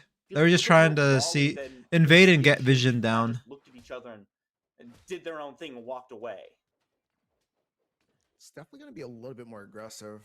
Gonna have that early game more on Zarus. That poke is really good. I want to be real with you. I don't know, man. I never saw invading, placing wards being a good thing. If I want to be real with you, for a jungler to put a ward down is fine, but that's it. I wouldn't waste a ward as a mid laner. Not the best look to start off your lane, but it's the Narbash, right? He's to sustain up, stay fairly safe. Did Toasty hit any hooks last game? As long as he doesn't get pulled again in quick succession, shouldn't be too much of an issue. The question, though, is how the game changes in number 2 here, right? Villains don't feel like they need to change a whole lot. They were able to secure themselves a lead and push fairly effectively throughout the game. Whereas the chefs kind of went off Can I see right lane? Recognizing that the villains were in a bad spot and couldn't stop what they wanted to do. I don't like these camera angles, man. Oh, okay, let's see. A gameplay shift, or do they just go back to kind of the same strategies as game 1? Greystone's gonna waste some time here. Oh, Lobber gonna aggro. Not to let that happen again. They get a little bit more aggressive, more decisive. As we do see, they're getting that exactly done. Oh my God. Rebel going ahead, moving into mob. There's 2 blinks. Oh, he's dead. And Lobber both pressuring out. Oh! Gonna go ahead and blink. Tries to find the dash, but Bryce made the rotation as well. Ignites the oil slick, and a quick first blood. 3 minutes in, puts the villains ahead. That was such a weird play. That is what we wanted. Get aggressive, get a little bit more active. Yes, make smarter decisions, but make them quicker. And that's what we're seeing as they're coming out just with the first blood once again in game number 2. But can they keep this up is the real question. Can they keep that pressure going throughout this entire That was a really weird play. We did see that mid rotation coming off early, which we did not see in the last game. Talk a little bit about this dual lane, specifically this gold buff, right? Chefs get some pressure, push that wave up, opens up this gold buff for themselves. There's a lot of fighting that can happen over this. How valuable do you consider that gold buff and getting repeated secures on it? I think it is valuable if you're able to secure it without any risk at all. or Sneak's minimal gonna try and risk. freeze it here. But if you're No. just gonna put yourself at risk for a gold buff, I feel like you are trolling, and that's just a bad decision. The That gold was buff weird. is I don't not know why. worth Okay. your life. Freezing it Definitely for is not as Iggy. much gold as what you think it really is getting you. Until later game, of course. You would hate playing with me, guys. I am dying for that gold buff every time. Says every single ADC main ever. Yes, sir. You caught me red-handed. Oh, Toasty, though. He wants to catch someone else. He's still looking towards Zihi. Hasn't been a lot of opportunity. Alright, so Chimera's on right side. Greystone's Saw that first taking his. put Zihi a little bit low, but See, like map is other than kind of. that, Oh my god, bro. Appy Picker. Appy Sent the Picker has face full on this right waves. side. Once again, Appy he Picker has revisits full jungle minions. Purple Still going Oasis. for invades. Doesn't feel like there's any kill potential because instead Mav has rotated to the duo side, putting some pressure down onto Lakeinator. Gonna be a-okay for now. May force a back, but Look at after yeah, this yellow up, side not has to get all their jungle buffs up. invade. I mean, invading is good because now you're gonna try and starve them. Oh my It's lord, though, he's gonna take do they have? They don't have vision on him. Do they hear him? Gonna be taking a lot Zaris? of damage. I don't think he can Go to solo this Zaris. one. And if he does, it's gonna take him a long while. And if anybody even rotates slightly, that's gonna be bad for him. Sneaks on his way over. Aw, line man. CE. Meanwhile, Appy has shown himself on the map on the right side. It's a good start for the Chefs. They've got everyone they can over on this Fangtooth. Should be going their way. This is a pre-6-minute Fangtooth. I mean, that's a good way to That's start. crazy. Yeah. I'm curious. Did they know that Chimera was in This is the right first to ever do that? anybody's taking the Fangtooth. Oh my! Oh no! In a bad spot, but can Lakeinator find the damage? The blink No. is good. No ultimate available means he can't snipe this one out. Chefs get to walk away. Cold there, Rip lane. clenching because man, that Rip Flash came out of nowhere and he was. Really Oh! Oh! Cold ended. Bro, you got out. You gotta get out. Cold ended, bro. Just go home. Not gonna lie to you, bro. Oh, man. Dude, this Unfortunately, camera but angles great need some try work, coming out of man. Big Lake there to secure the second kill of the game. Okay, even why though do I this care about first dual lane Fangtooth anymore? Get me off tries to dual get lane. himself It's back done. in. I'm kind of upset. I'm not gonna lie. That's like the kind of That was damage I super would have unfortunate right there. lullaby. What the If you're heck, that man? low, That you guys I was wondering where he your went. And I'm losses, like, take I was the watching. I'm TKO, like, is he gonna reset, get not get the dived? gold. And he did. Villains are not a passive team. They are Did- looking for every opportunity to get those kills. And we've He didn't seen even that blink. in every Wow. game so far in their quarterfinals, in these semis. Can I so zoom far. out the stream? Oh, whoops, They sorry. have Is to it not showing the respect top? The damage output they have, That's their weird. willingness to step forward and One try to second. put it out. I got you, Simon. Simone. And they've been doing that in groups as well throughout their scrims. We did see Greystone walk over wards, so they know he's on this blue side. I don't know why it's So not we're showing gonna the expect entire Kai to screen. Maybe answer Is that into fine? this We'll keep the left chat lane there. side. That way you guys Comes can out of see. I know you Belica guys here, can't. and the neural disruptor to clean it up. Rebel, There we go. though, is gonna go down. Damn it, I and didn't see right that one, now, but it's kicking up a gear. Spooky. Lobber's killing it with the Grux, Kill dude. for kill across the board, but Sneaks able to put the Chefs on the board. With I'm gonna that be real with you, certainly man. a Like, good I know boost Grux for is morale. strong. I know I said I'm The like Chefs iffy with him, fighting a solo but is it's just big. like I said. Now, looking for He has a another very kill. strong Pulled leaning back in, phase. is told, no blink available. Oh Can't my get this God. one. The mob jumps Hey, Simone, in, appreciate the shotgun follow, blast, homie. takes Thank down you. the Hope you're having a good ADC, day. keeping the numbers in favor Make sure to of the check Villains. out Blink comes PCC, through by the way, PCC, guys, but as they after are the the ones follow, with the hosting. jump, comes through, stun under the tower. The shot does it. Mob gets the kill, and As they Sneaks are the comes ones on hosting the through. overall They're event, not and I'm quite just able to trying to find give my too much, overall but he gets commentation. CE. Damn. Mob, I'm I gonna missed cut that off one the too. retreat, knock back, Late Gainer's moves just forward. eating him Trap up. comes down to secure Mob. Not gonna be able Damn. to get the Straight up kill. though. Wow, The bro, he made it. Lakeinator, he's 1 HP and a dream. You Oh, he's think the fight's staying. gonna go one way, but the He's Thunder staying. hits and it turns around. They were able to pick up the kill. It's a cannon. I 100% would stay too. I wonder if he got that one. Unable to get one more auto attack in because the thunk hit him, and then allowed him to take a bunch more shots. But Do you see him over here in the mini or prime? Great rotation from Belka in that last fight to be able to pick up a kill. Dang, there's a lot of people coming to this mini prime. As Team Villains are looking to keep this pressure. There's so many people coming to this mini prime. What is this camera angles? Coliseum gets dropped by Rebel. They want to pinch Appy in. He jumps forward, but it's all in vain. He's gonna go into 4. He gets they at least got the gold off of it, but rip. Not the best look, but he trades his life to Nice. keep him alive. That's got to be worth something. Oh, Lover is 2 levels up. Did I read that right? Oh my God. He's been farming. He's been doing things in this soft lane, and he's been gruxing. But I mean, they did lose the mini prime. Dang, he has a ton of XP on him. And that's great for the chefs. But they did allow for a 5-man rotation to this mini prime, and that was kind of wild. Usually it's only a 4-man rotation, so it's gives a little bit of pressure into that duo lane, and that might lead to the second Fangtooth going to Villains with this pressure that they have. It's like you said, F6. Things are kicking up a gear here in game 2. We are 10 minutes in. There's already 9 kills on board. I mean, we're practically at a kill a minute. If Lobber wants to kill Rebel, you would be evening that up. Both these teams are looking a lot more confident and a lot more willing to get. Fangtooth is about to come up soon.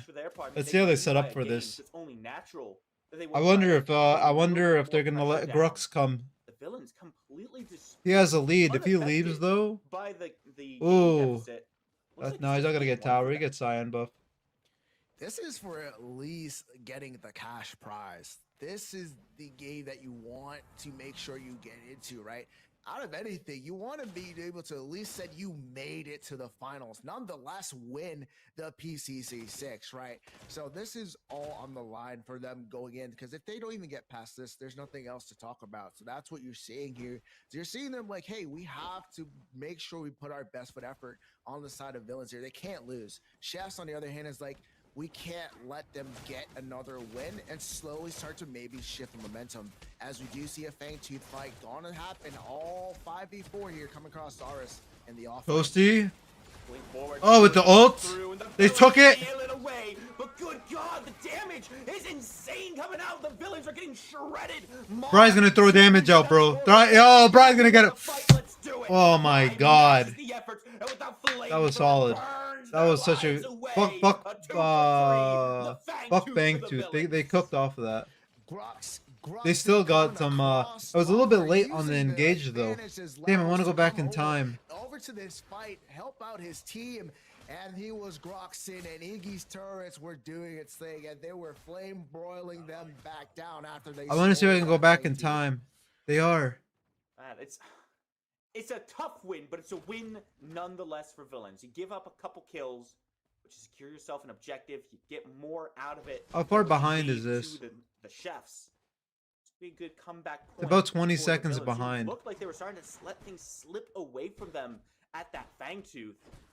Once again, Lincolnator 4-0-2. Once again, just put on a clinic. Let's watch it here. I think this is better. Tough win, but it's a win nonetheless for Villains. That way we can look back. Kills. I want to go back and check just that. Bit of pressure. Practically a little game that you, as we do see a Fangtooth fight. It's insane coming out. Before here, come across Zaris and the. They're all here. Going forward, Skewer comes through. Bryce turrets are focusing the fucking drone. Bryce turrets are focusing the fucking drone. What a garbage game design, bro. You're telling me that he wasn't next to anyone? Okay, it did get him. In the off lane. It's not targeting this guy? Bro, 3 turrets are targeting Belka drone, not destroying it. What dog shit design? And that's what you're seeing from. That's hilarious. Now though, looks like he wants to get a little bit of payback. He also picked up something spicy. He picked up a Phoenix to be a little bit more of a nuisance in these fights, and I think that's also going to be a big game changer towards that. I mean, what's worse than a Greystone coming at you and resetting his health bar? A Greystone coming at you dying go, and then I need back to life to I need to tell our G-Sauce to fix his game. Experience. The question is, can they make use of it? Looks like it, because it looks like they're diving under the tower on the right side. Meanwhile, Sneaks in some trouble. Gonna be A-okay. Survives the onslaught for now. Happy Picker not able to get the kill there. Instead, the villains just pushing forward aggressively, stealing away the farm because they see Mav all the way on that right side, not able to secure his own farm. This is how you do it. You gotta take what you can get. As they look towards getting something here in that mid lane tower, Belka though coming out of nowhere, trying to get Noodle Disruptor should be being squeaks by Mav though in the haunt here, Spooky. Damn. And Sneak's gonna get the kill on him now, running down. Appy has to blink out. No blink. This is a tight game, 7-9. Quick turnaround. Who scales harder? The Chefs. Rai steps up to take that tower. Sneaks, he's got some thoughts about that. Yeah, he did not take a bite to that and was like, you know what, you're not being friendly right now and I don't like it. So, able to get the T1 tower though, which opens up this map a lot more for the Iggy, as there's a little bit more fights going to be happening once. Yeah, there's still a lot of tier 1s left right now. All tier 1s except for mid. The way of the Chefs. The pressure, the way it is on this right side, Villain should have a pretty easy time stepping towards that mini prime. Question though is that right side the only thing that matters? Because so far we've seen a lot of rotations to these objectives. I mean, we've seen 4, 5-man rotations constantly throughout the game. It doesn't feel like mini prime's about to be up again, so we're gonna see a mini prime. Fangtooth is still coming up, so we'll see if we're gonna get like some sort of trade. I don't think so. I think mini prime is gonna be the go-to. No doubt about it. There's 2 left right now. They should take it. Somebody that has more numbers than you. There's 2 left. They should take mini prime now. It's worth a bait. Definitely gonna want. How's everyone's HP? Oh yeah, everyone's full. You have the vision down. For instance, need a little bit more wards above this mini prime because right now it looks like they're just gonna be able to take that ward away. And the only vision they have is coming in from. Those entire time is on 5 camp. Have the pressure on the Zihi on the opposite side of the map, leaving cold in the cold. That was interesting. Yeah, it was interesting to see Cold try to pull Blake there. Still, even with that, I didn't see much of the gain for it, and it was a risky play until Rick used their numbers there. It looks like they're just gonna play it safe because they recognize Cole being here on his own means Zihi could be causing some problems if they go. Okay, show us the other one. Show us the other one. Show us mini prime. Show us mini prime. Do they want to though? Oh, Iggy is caught here, has to find a way out. Iggy's far, dude. Iggy's far. Does a lot of damage. Iggy's far. This is not looking great. Iggy's far. He only has 1 turret. He doesn't have any turrets down. This camera angle is horrible. Somehow still alive, gets a shield. The mini prime is golden XP. You get a buff from it, pump. 1 person gets the buffs for it. But you just don't get the passive lifesteal. What a turnaround. Big rotation coming in from Toasty there. And I believe that was the sanctification that he used on top of Abby to give him a little bit more survivability. They turned it around. To get himself to turn on that kill. Able to pick up Mav. But let's talk about what happened there. The 4-man.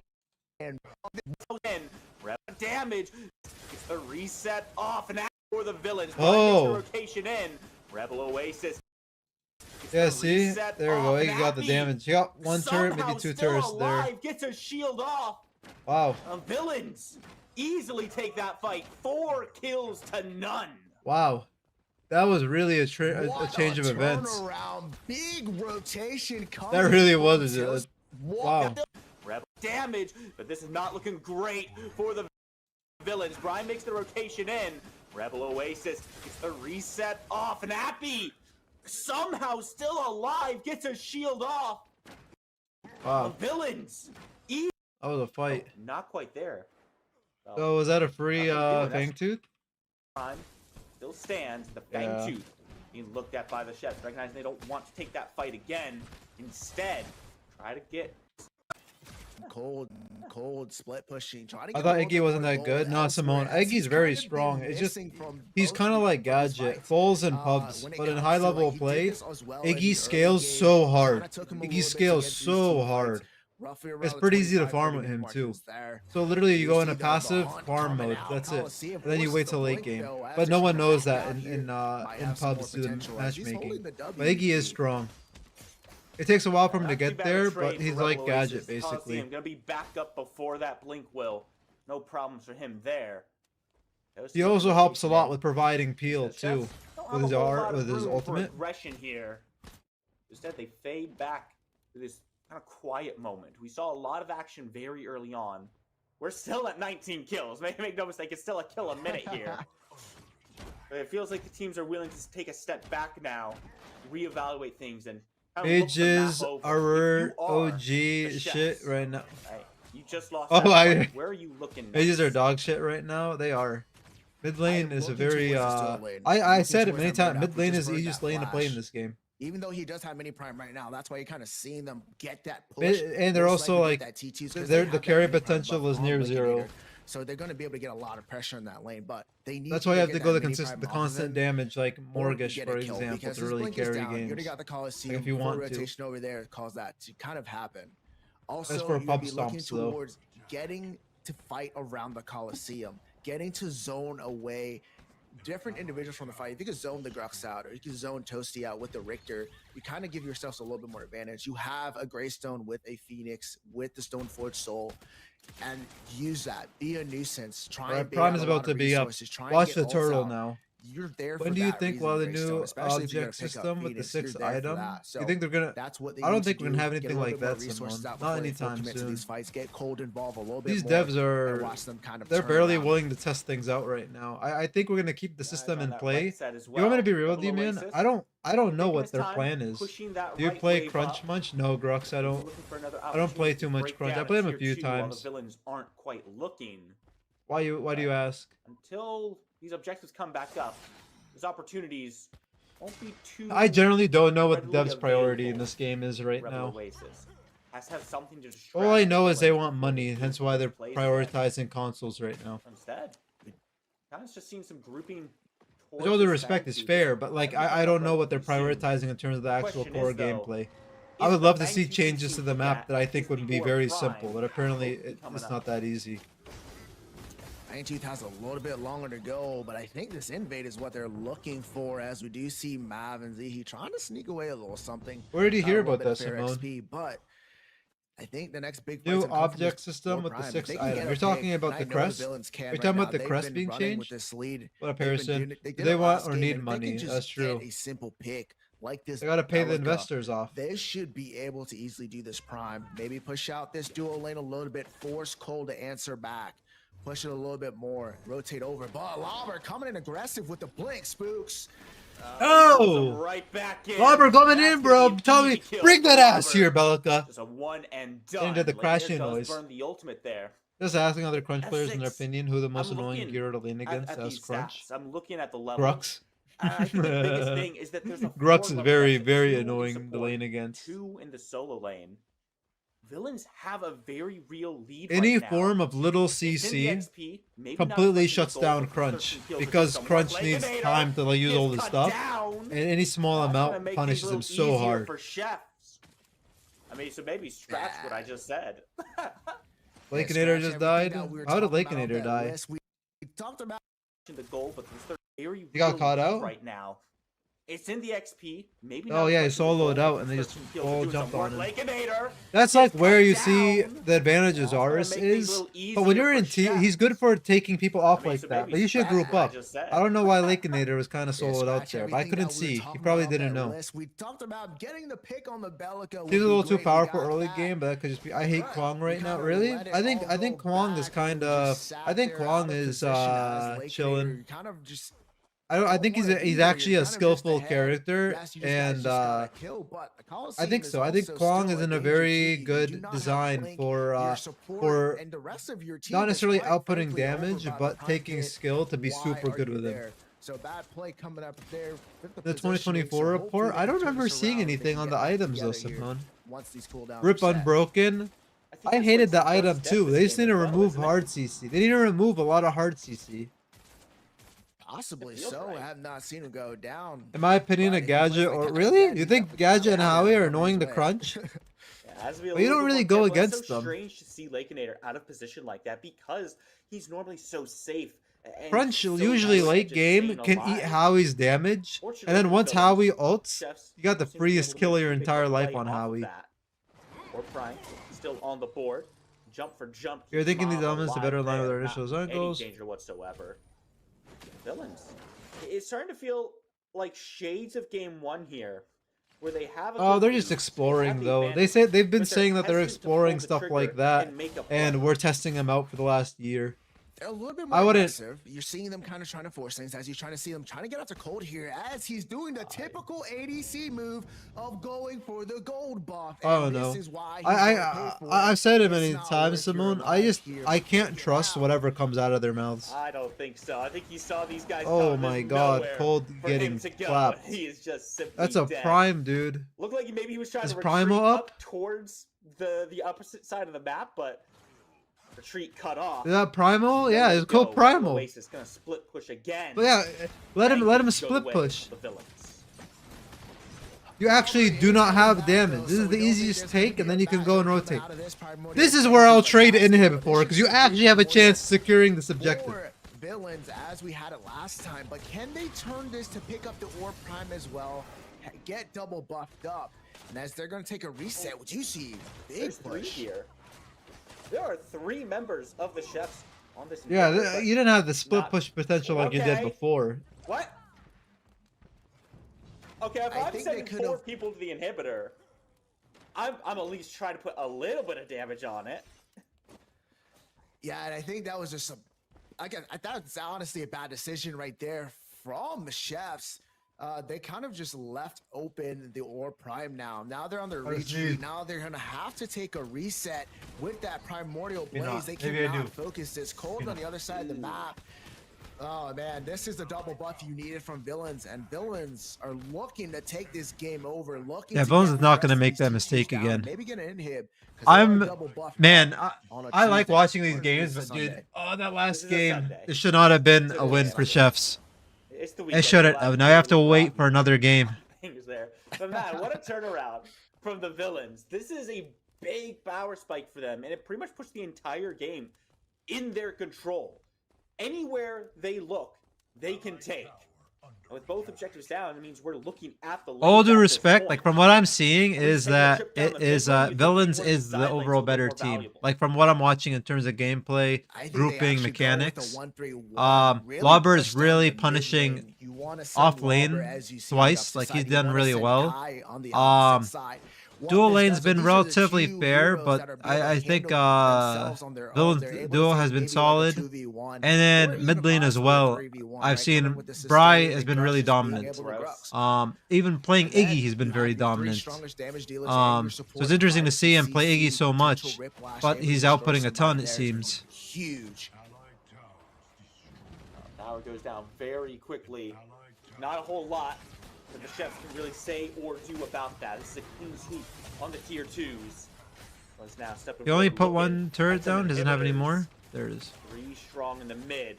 Chefs are answering with 5. They're gonna let Bry's not R&B poking. How much mana does he have? He should have Caustica. You have Primal, like now you should be poking the heck out of that. They don't necessarily need to fully commit anywhere near here. That's what they're doing. That's what you're seeing. Coliseum's already down. That's why you see Lawber a little bit more aggressive. You see Kai just kind of slowly pushing in. They got the middle inhibitor, and now this is where they're going to ramp it up. You're going to see them push towards one side while the opposite side is full. Now, Chefs are going to have to make a really good decision. Where are you going to put your lane cleared? Where are you going to put the pressure on? So they're doing a 1-4. Yeah, dude, they're more than happy to take that's it. GG's. Meantime, on the left side, the fight brews up. Lakeinator takes out the jungler first. Venus won't keep you alive on that one. Crash Bang Boom gets expended. But see, Danger's low. Lover came in. On the opposite side. Lakeinator doesn't quite find the snipe. But who cares? You got the inhibitor. 2 broken. This one's looking great for the Villains.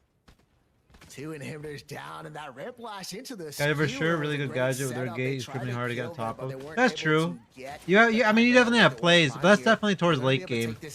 I think if Crunch gets really fucking ahead early, very dominant, but he can pull off a tad bit. Like Chefs Like they want to try to get forward, see if they can find any of these low health bars. Coliseum comes down straight onto Appy Picker, but wait, he's so low, you can't. Yeah, what is this fight? Has taken out another member. This is a quick. What was the fight? Dead, looking for a third. Cold Falls. What was that fight? They have Prime. They're just gonna heal. Still defending, and Toasty falls, but. Whatever. Wow, you've lost your support. Who cares at that point? Your damage dealers Should be GG's. are alive, and they're marching straight towards the core, with Mauve as the only defender. And that is what it was. Coliseum, you thought you were trapped in there with him, but no, Appy said the otherwise you're trapped in here with me. Lakenator Appy looking to end this. Mav with the Stone Forge Soul trying to get something off, but I think it's inevitable here, Spooky, and that there you go. Game number 2 going towards Villain as they clean up the little mistakes, giving us a 3 series. Mauve tries to go in, gets knocked back on the engagement, and sent to the far end of his base, completely unable to defend at that point. Unfortunate for them, but the players are hyper aggressive when you go up against them. Weren't baited into those fights, didn't allow anything to go unchecked. I haven't found too much aggression overall mid lane, but I don't play the other roles too much. I guess it could depend on the ELO. Crunch really doesn't turn on until level 6.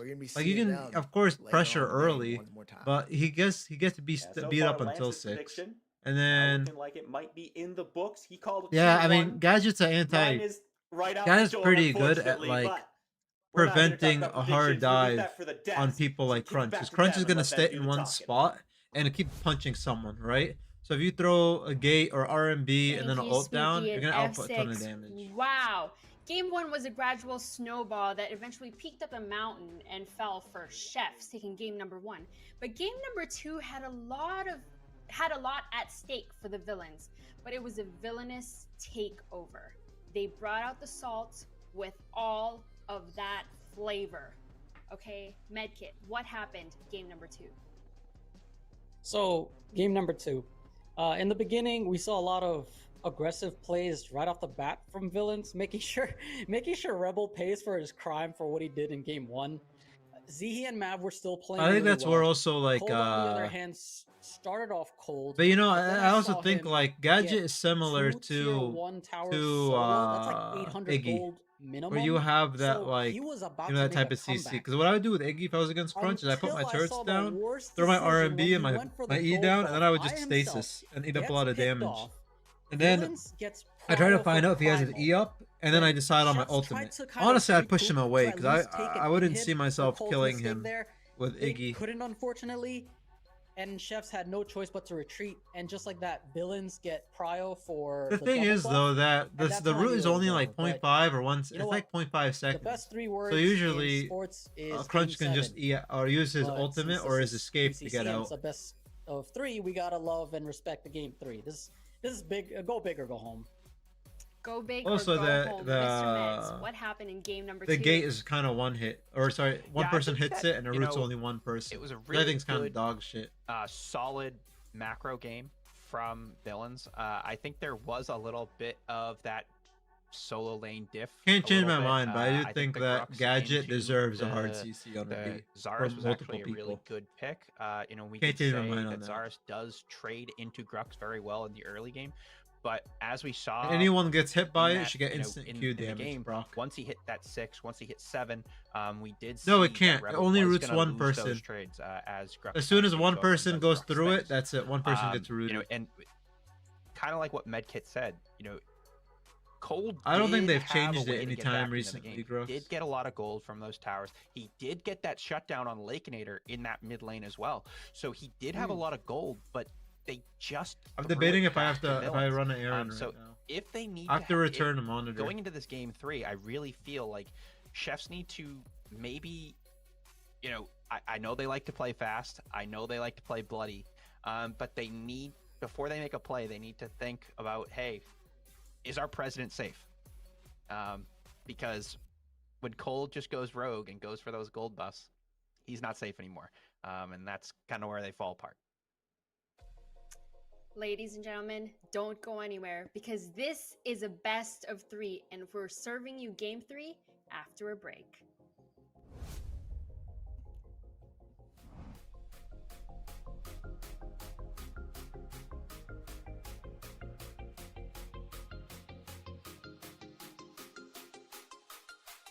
Yeah, I don't think it's ever had multiple routes.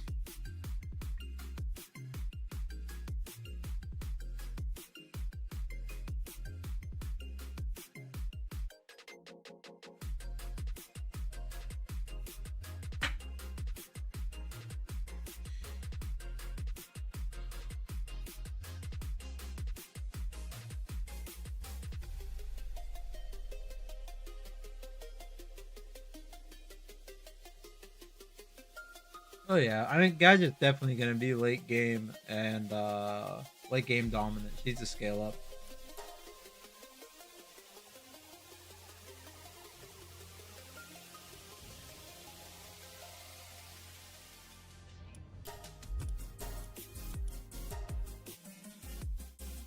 It is gonna be a tough matchup. I believe it.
We're waiting for the PCC.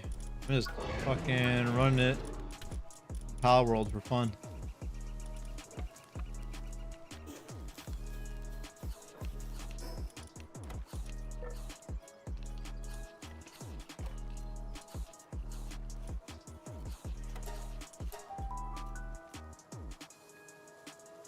Why is Power World not popping up?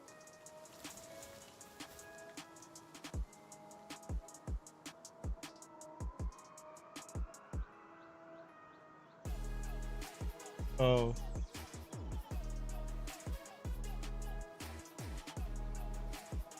That's why.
Welcome back, everybody. For those who are just catching up with us here at the PCC, we are watching the first series of our semifinals, Villains versus the Chefs, who are 1-1 in this best of 3. Now, we gotta know who's going to advance in the grand finals. We'll wait until it actually pops up. Let's get right into the draft. Mr. Meds, you mentioned the Grux a little bit. Do you see a salty run back, or are we going to expect a ban on Lauber's Grux? I think there's like actually some really interesting things that can be done in this draft, right? We have seen Sev being banned for the past 2 games. Do they actually let Lauber have the Sev when he's not on the Grux, right? We saw him being such a terror on the Grux, right? But what's the lesser of the two evils? I'm not sure which one it is, but to be honest with you, I think that chefs need to kind of target the mid. Bry on this Iggy has. Yep, I agree. I think Bry's fucking dominant, dude. To do and get out of lane, right, and impact the map. That's the thing about Iggy, man. Like, you put Iggy in lane, you literally just say fuck the mid lane and let him farm. Like, what I noticed so much when I was playing in scrims is so many people literally ignore mid lane. And one of the best things on a ignored mid lane is just pick someone who farms and scales really well. That's why, like, I mean, Gadget I do so well with, but I just feel like I was just gap on the team itself, in my opinion. Shake up to kind of maybe get some more early pressure for the chefs. I assume you made your character just like you in real life. I actually made it to look like you, Chicken. I think if this is not another salty run back, I think, again, like I said, let Mav go Greystone if he wants to. Again, let Zihi keep his Narbash again if I'm curious to see what the bans are gonna be. I wouldn't be surprised if ADC is picked last now, because I don't know. Cold needs to kind of turn up the heat.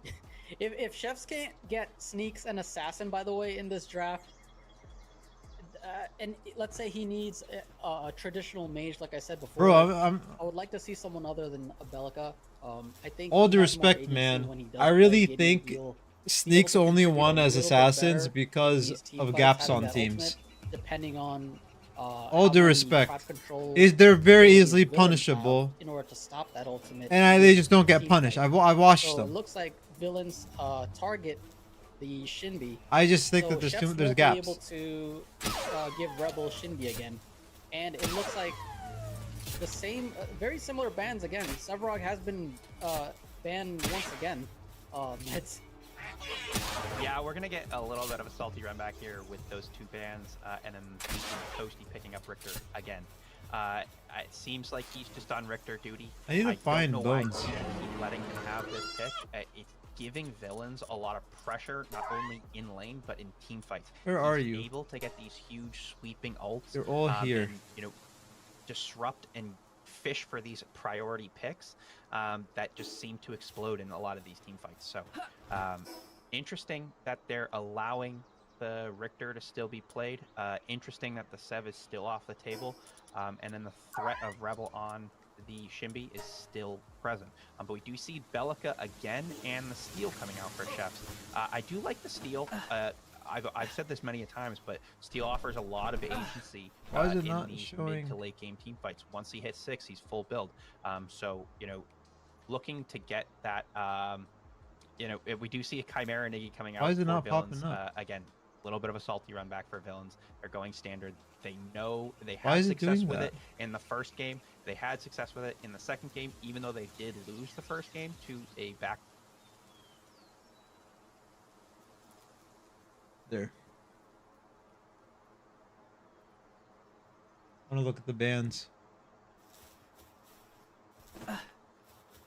Why does it get rid of them?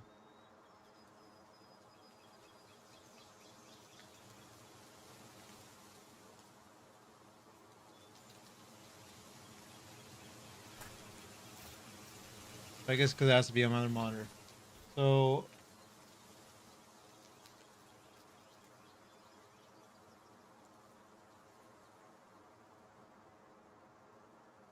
or it gets dodged out, that Q snipe from Wraith is actually very impressive on any carry, right? The Chef is on. So they're giving looking to Bellica back. Switch up that duo lane, maybe. That's very impressive. Holy moly! Hand. We know he another plays Iggy and Scorch. We know he's very proficient in that play. Another Chimera, another so Richter. Interesting. We Zarus might get again. a little bit of shake up there, but we do see the Greystone and the Zarus picked. And then again, to round out Villains comp, we do see the Murdoch. A lot of team if they hit like every single shot with the Wraith, I think they winnable. Are sticking with their strategy. They know it worked. So let's just see if they can execute it.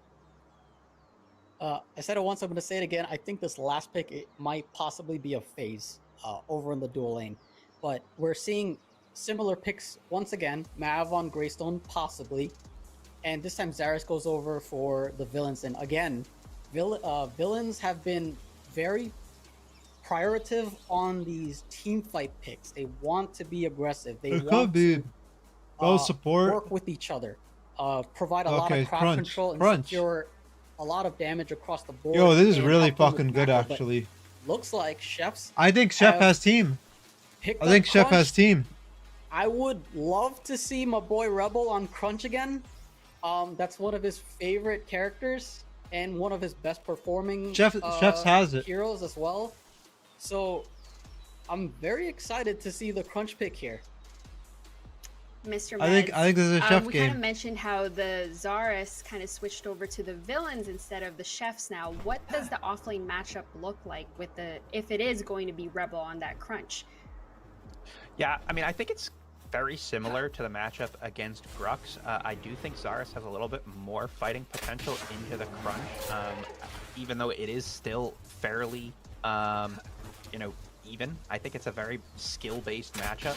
I think Zarus offers a lot more team fight potential. Yeah, me too. I like that Crunch pick. Secondary I like engage. We're gonna see Steel come in normally on that primary engage. Greystone leaping in as that primary engage, and then Crunch kind of disrupting that backline kind of secondary engage after that first CC hits. And lastly, Mr. Meds, for the Chefs, you kind of mentioned how the Villains are like, they have this similar team with their, that works for them. They're using this playstyle. But with this team comp that Chefs have, what does their team fight look like? Well, again, I think they are just looking to push forward. They're kind of trying to meet Villains halfway. It's kind of like a tug of war, right? They've got these big beefy boys as that anchor, and then they've got that tug of war going. So they're really just trying to meet in that middle, not allowing Villains to just overtake them in these team fights like they've kind of done before, because they are missing either, maybe one form of CC or, some sort of tanky bit that, once the Greystone goes down. So we'll see if this tug of war, that Crunch can get a little bit more tanky, Steel can get tanky, Greystone can get tanky, and that Wraith Bellica lane can survive long enough to where Wraith can just blow up some of these backline carries in the late game. Yep. Game number 3. Will the Chefs find themselves on the chopping board, or will the Villains find themselves defeated? Take it away, Spooky Mars and F6. Well, once again, potentially for the last time here today. So you got the Chimera, but Crunch counters Chimera. F6. So Crunch counters Very Chimera. Similar draft from the Villains in all I'm gonna see the draft again. Crunch is gonna counter Chimera, and honestly, that's enough. From the Chefs themselves and their bands. And I don't think they have a lot of like overall CC that's really gonna shut down. Put towards Lobber with these bands. How you feel about this Crunch Steel switch up?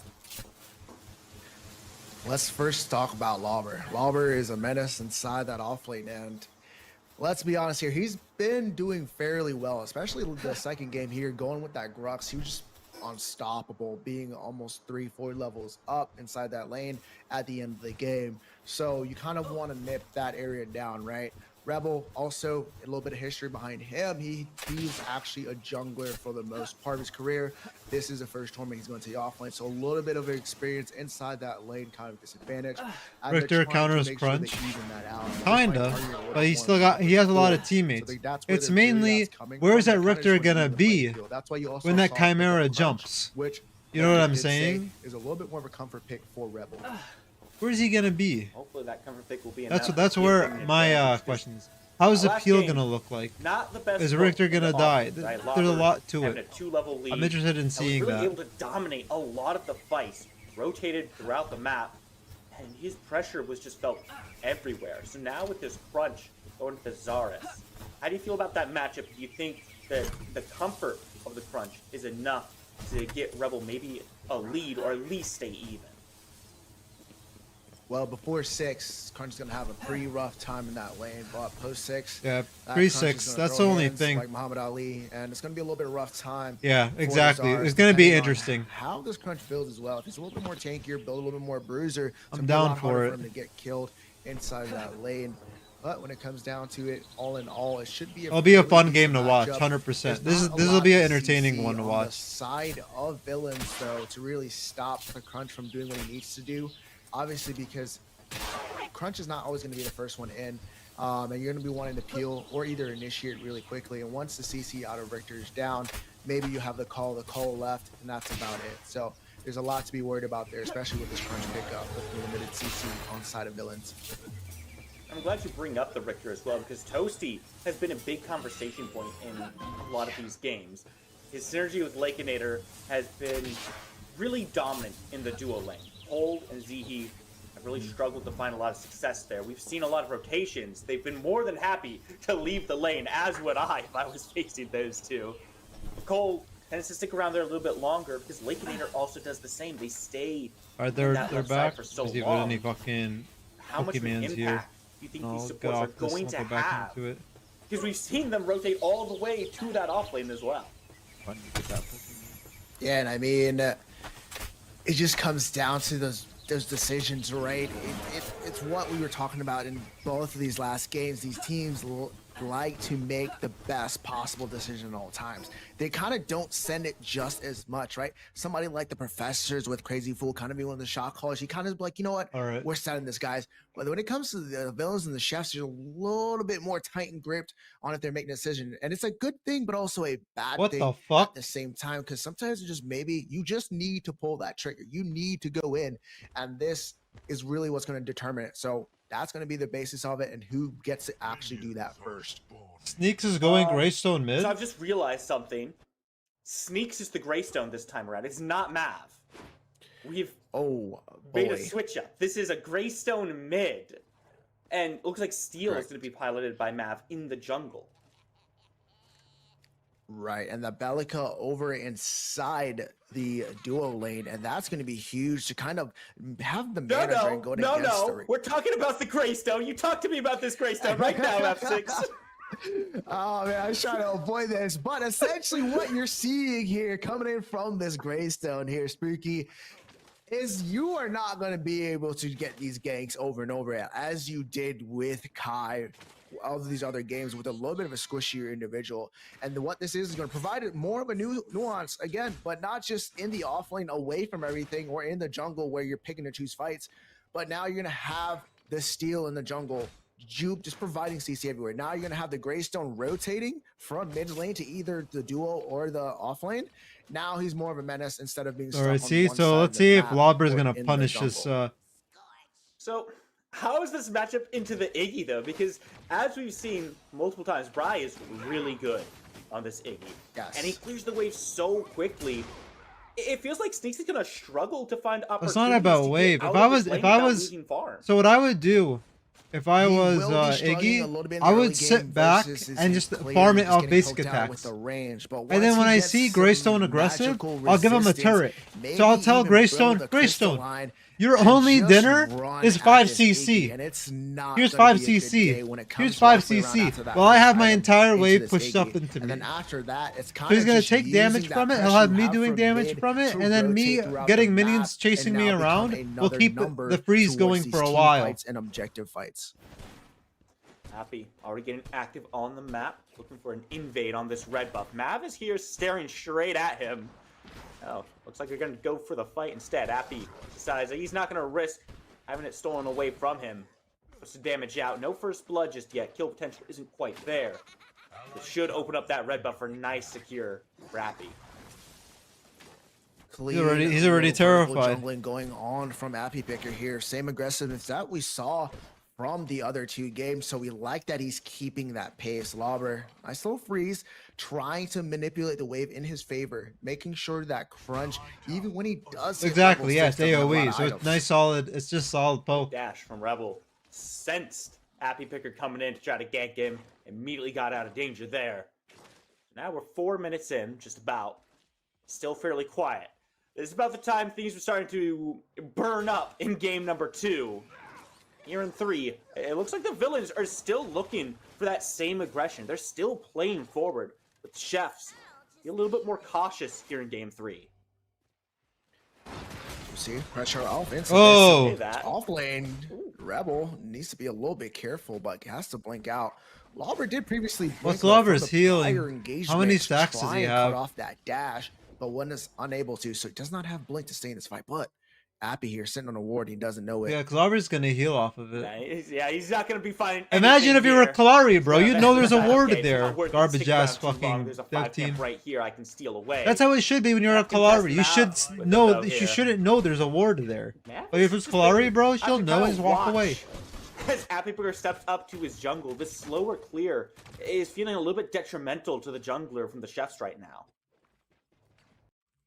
It's going to be that way coming out with the steal.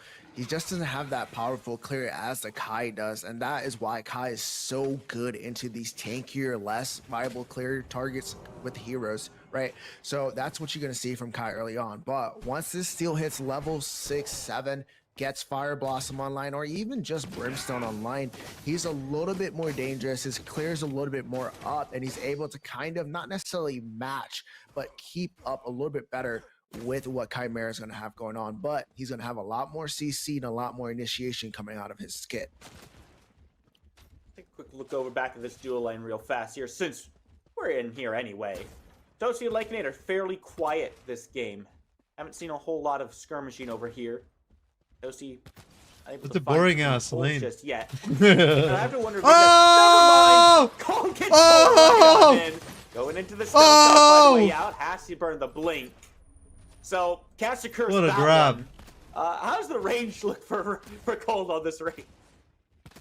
Lycanator! Save your passive blink, great, passive R&B. It's a knockup, but if he gets pulled in like that, that's where the big Richter shines. Oh!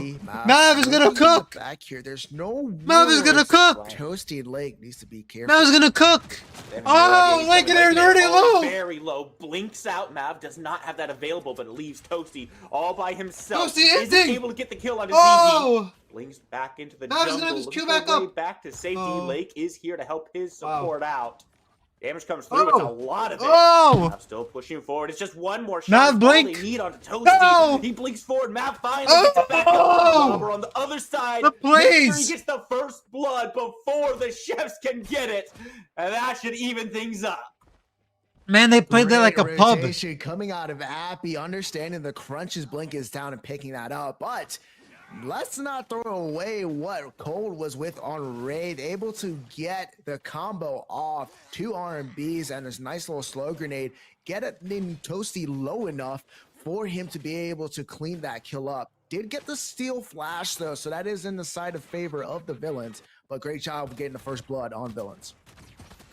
Still, even though it's a 1-for-1, it feels pretty in favor of the villains, right? First blood bounty is the fact that you killed the offlaner in return for your support.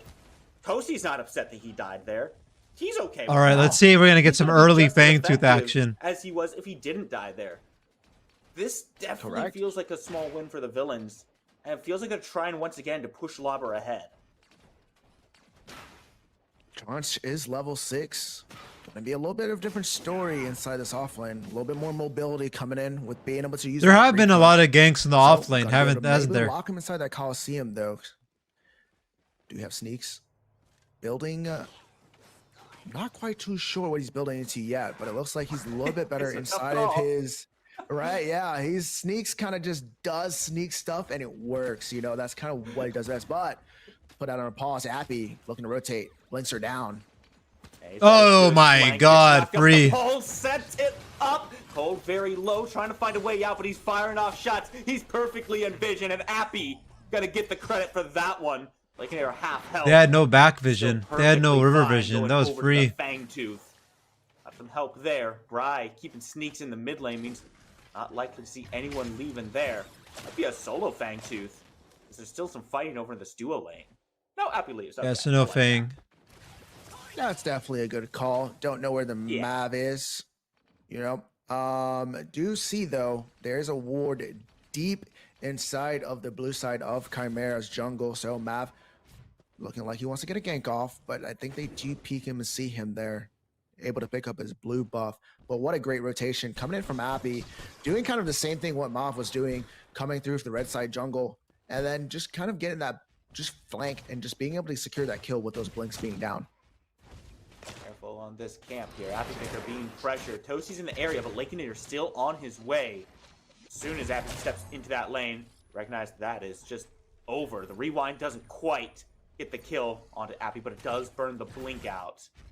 Nice little play from the chefs, give them pressure now on this Fangtooth. I'm surprised. I am surprised we're seeing That chefs was just great pressure. throwing the prio They had onto to use this. rewind, but they were able to get the blink out on top of Appy there. So now they're going to be able to push through. But Bright by himself with a little bit of team coming in might be able to turn into a fight. Mav going in, jumps up and down, Sneaks also on top of this Iggy. The health is being shredded, but somehow he gets on out. Somehow Iggy survives. No kills dropped, but chefs do pick up that Fangtooth, get it in their favor. That was surprising to see them have honestly prio say, on F6, it. This game feels incredibly even right now. Indeed, but that big Feels belly even. Press belch tab. coming in from the flaming Press scorch tab. was able to save Iggy there, getting that knockback.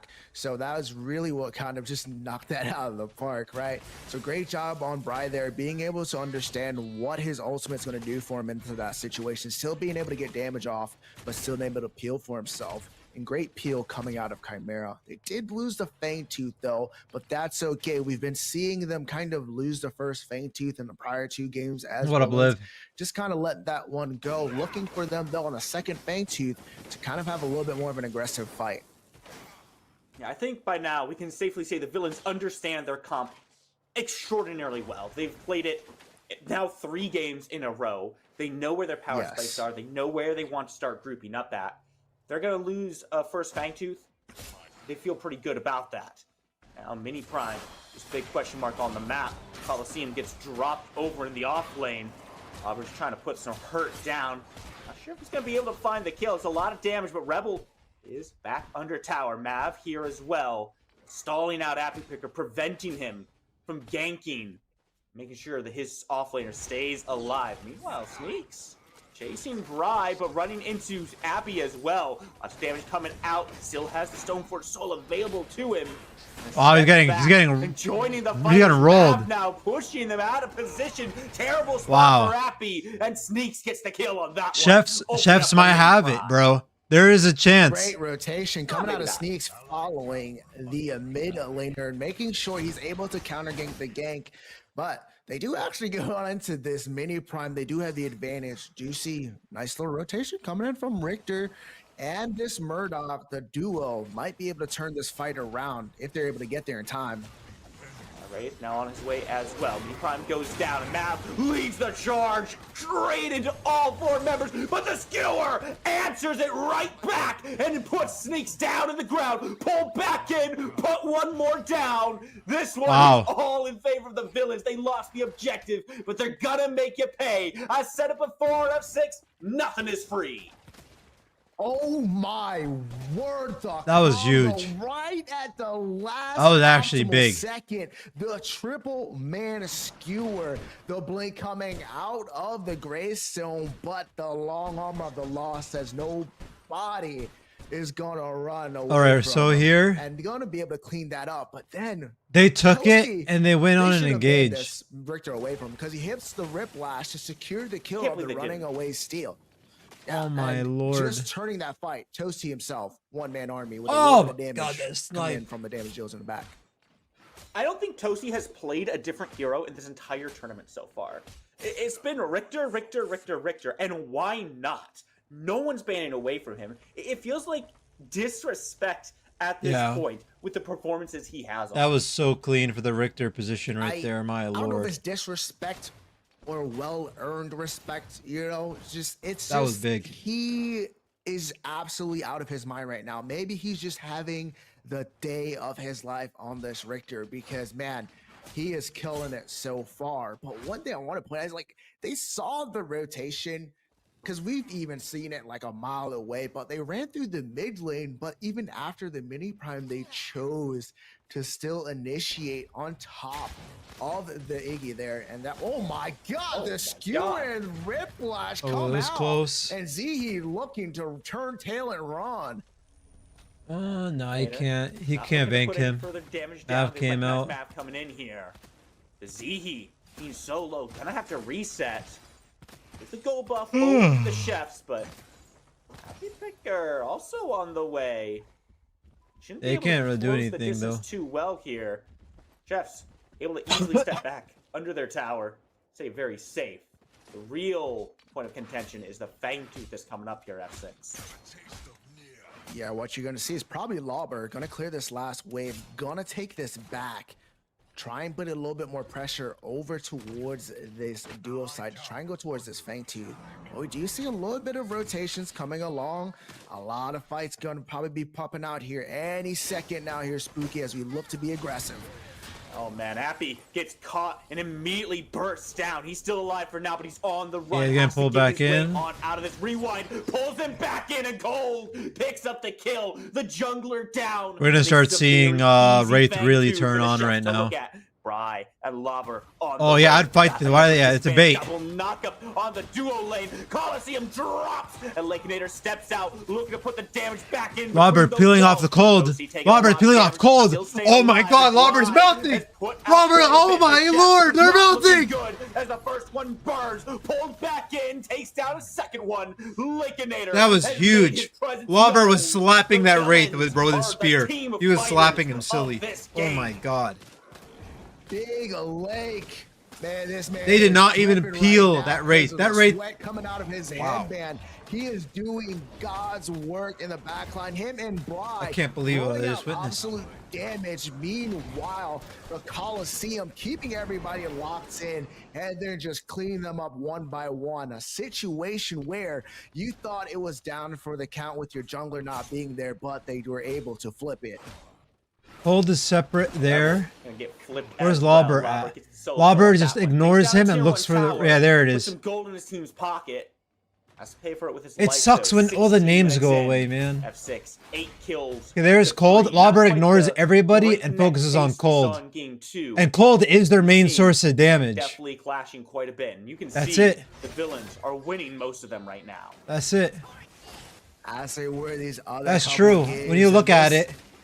When you look at it, Wraith is their main source of damage. They want to just be able to fix everything so quick, and they did that since game one. A lot of those mistakes that you saw in game one are not. My only thing is that they have a lot of peel and CC, but if that Lauber gets it again, situations and they are doing big. It, and that's what you love to see, and that's what I love about this villains team. They're able to kind of just realize and adapt at a very fast pace.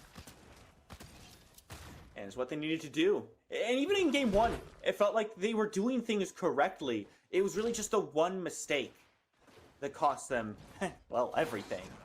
I'm not about to repeat that performance. Appy jumping in onto Mav. Lauber following it up. The Coliseum forces out the blink.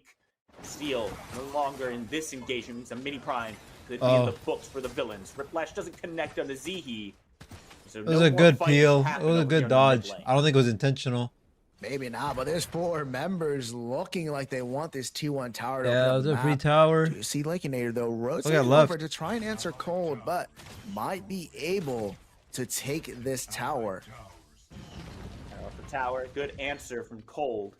Just be careful not to run into too many members of the villains, though. They're spread across this map. A couple resets come out.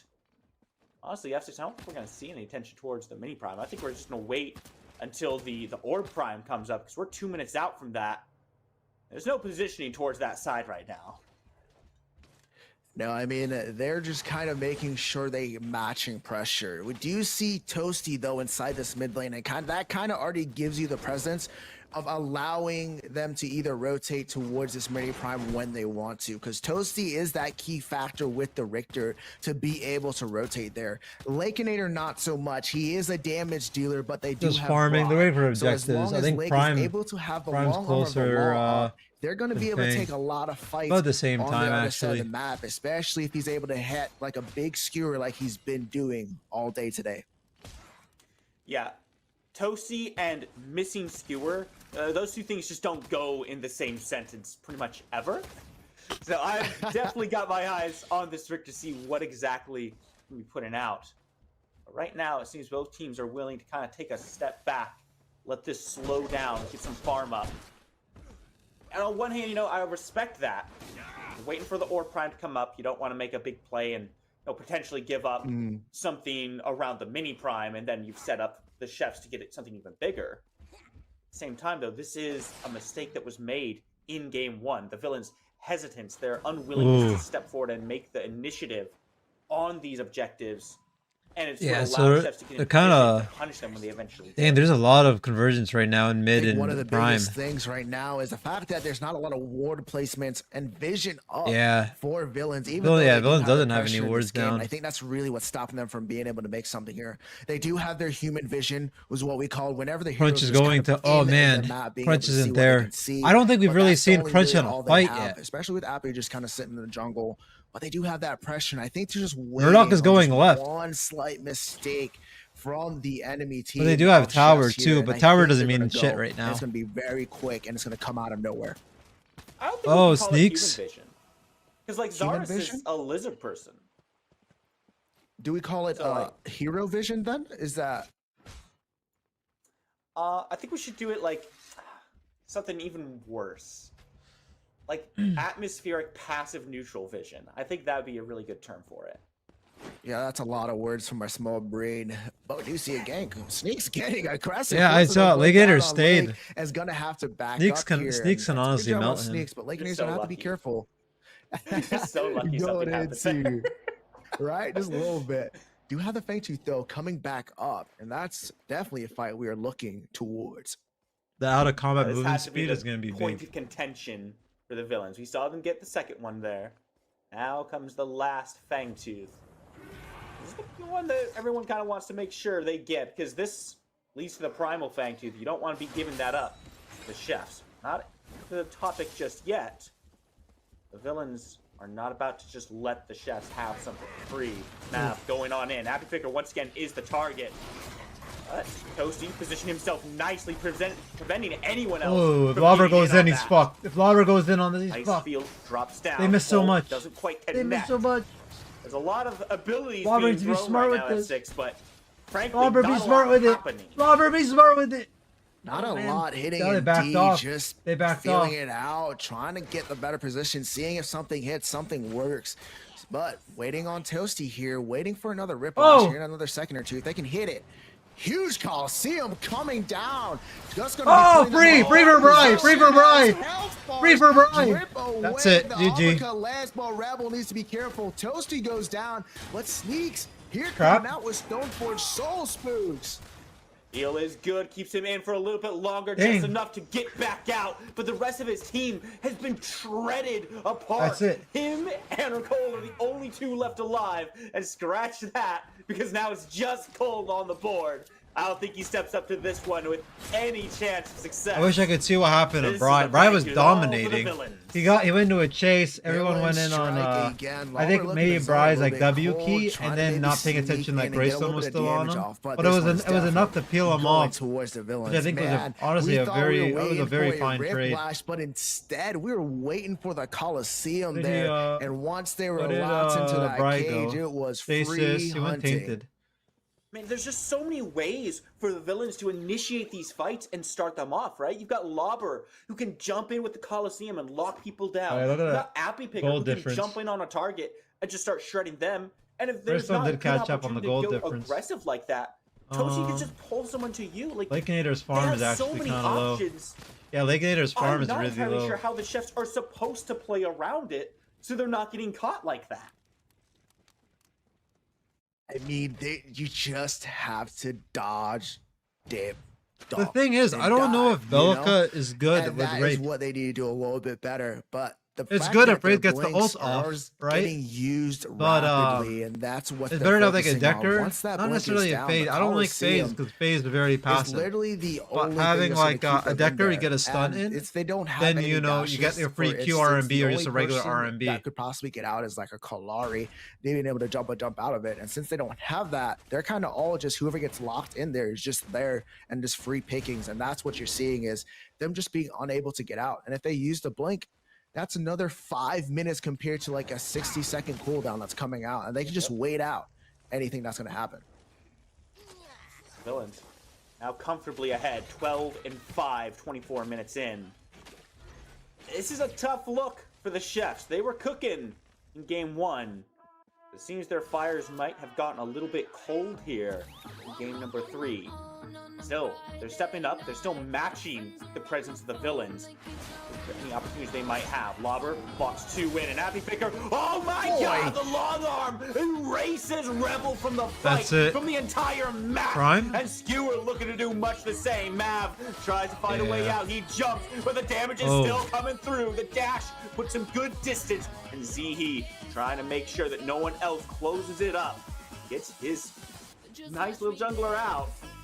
I think there's a skill gap on Next Rebel and for the Villains. Lobber. They're all around the Orb Prime. That's what I've Gold noticed and throughout Sneaks these games. pushing on in, looking for a way to get aggressive here. So oh, we're getting in there. Sneaks getting aggressive. Pulled back in by Toasty. Has to jump back out. Gold has to try to buy his mid laner some time. Might have just done. The Stoneforge Soul. Why'd that root seem like it didn't even? Got a shotgun straight to the face. You cannot block. Oh yeah, that. GG's. And Flickinator GG's. gonna clean this one up. Zihi falls down. A completely split fight. Disarray from the Chefs. And Villains just clean everything. No, you're not walking forward into this, are you? You're not walking forward into this. They're walking There's no forward. way. Flickinator has another one. That's a little interesting trade. They trade one out. And he's but dead Happy again. Picker is pretty Alright, okay it doesn't matter. You don't even need your taking one jungler. death if it means a full ace for his team. That's done.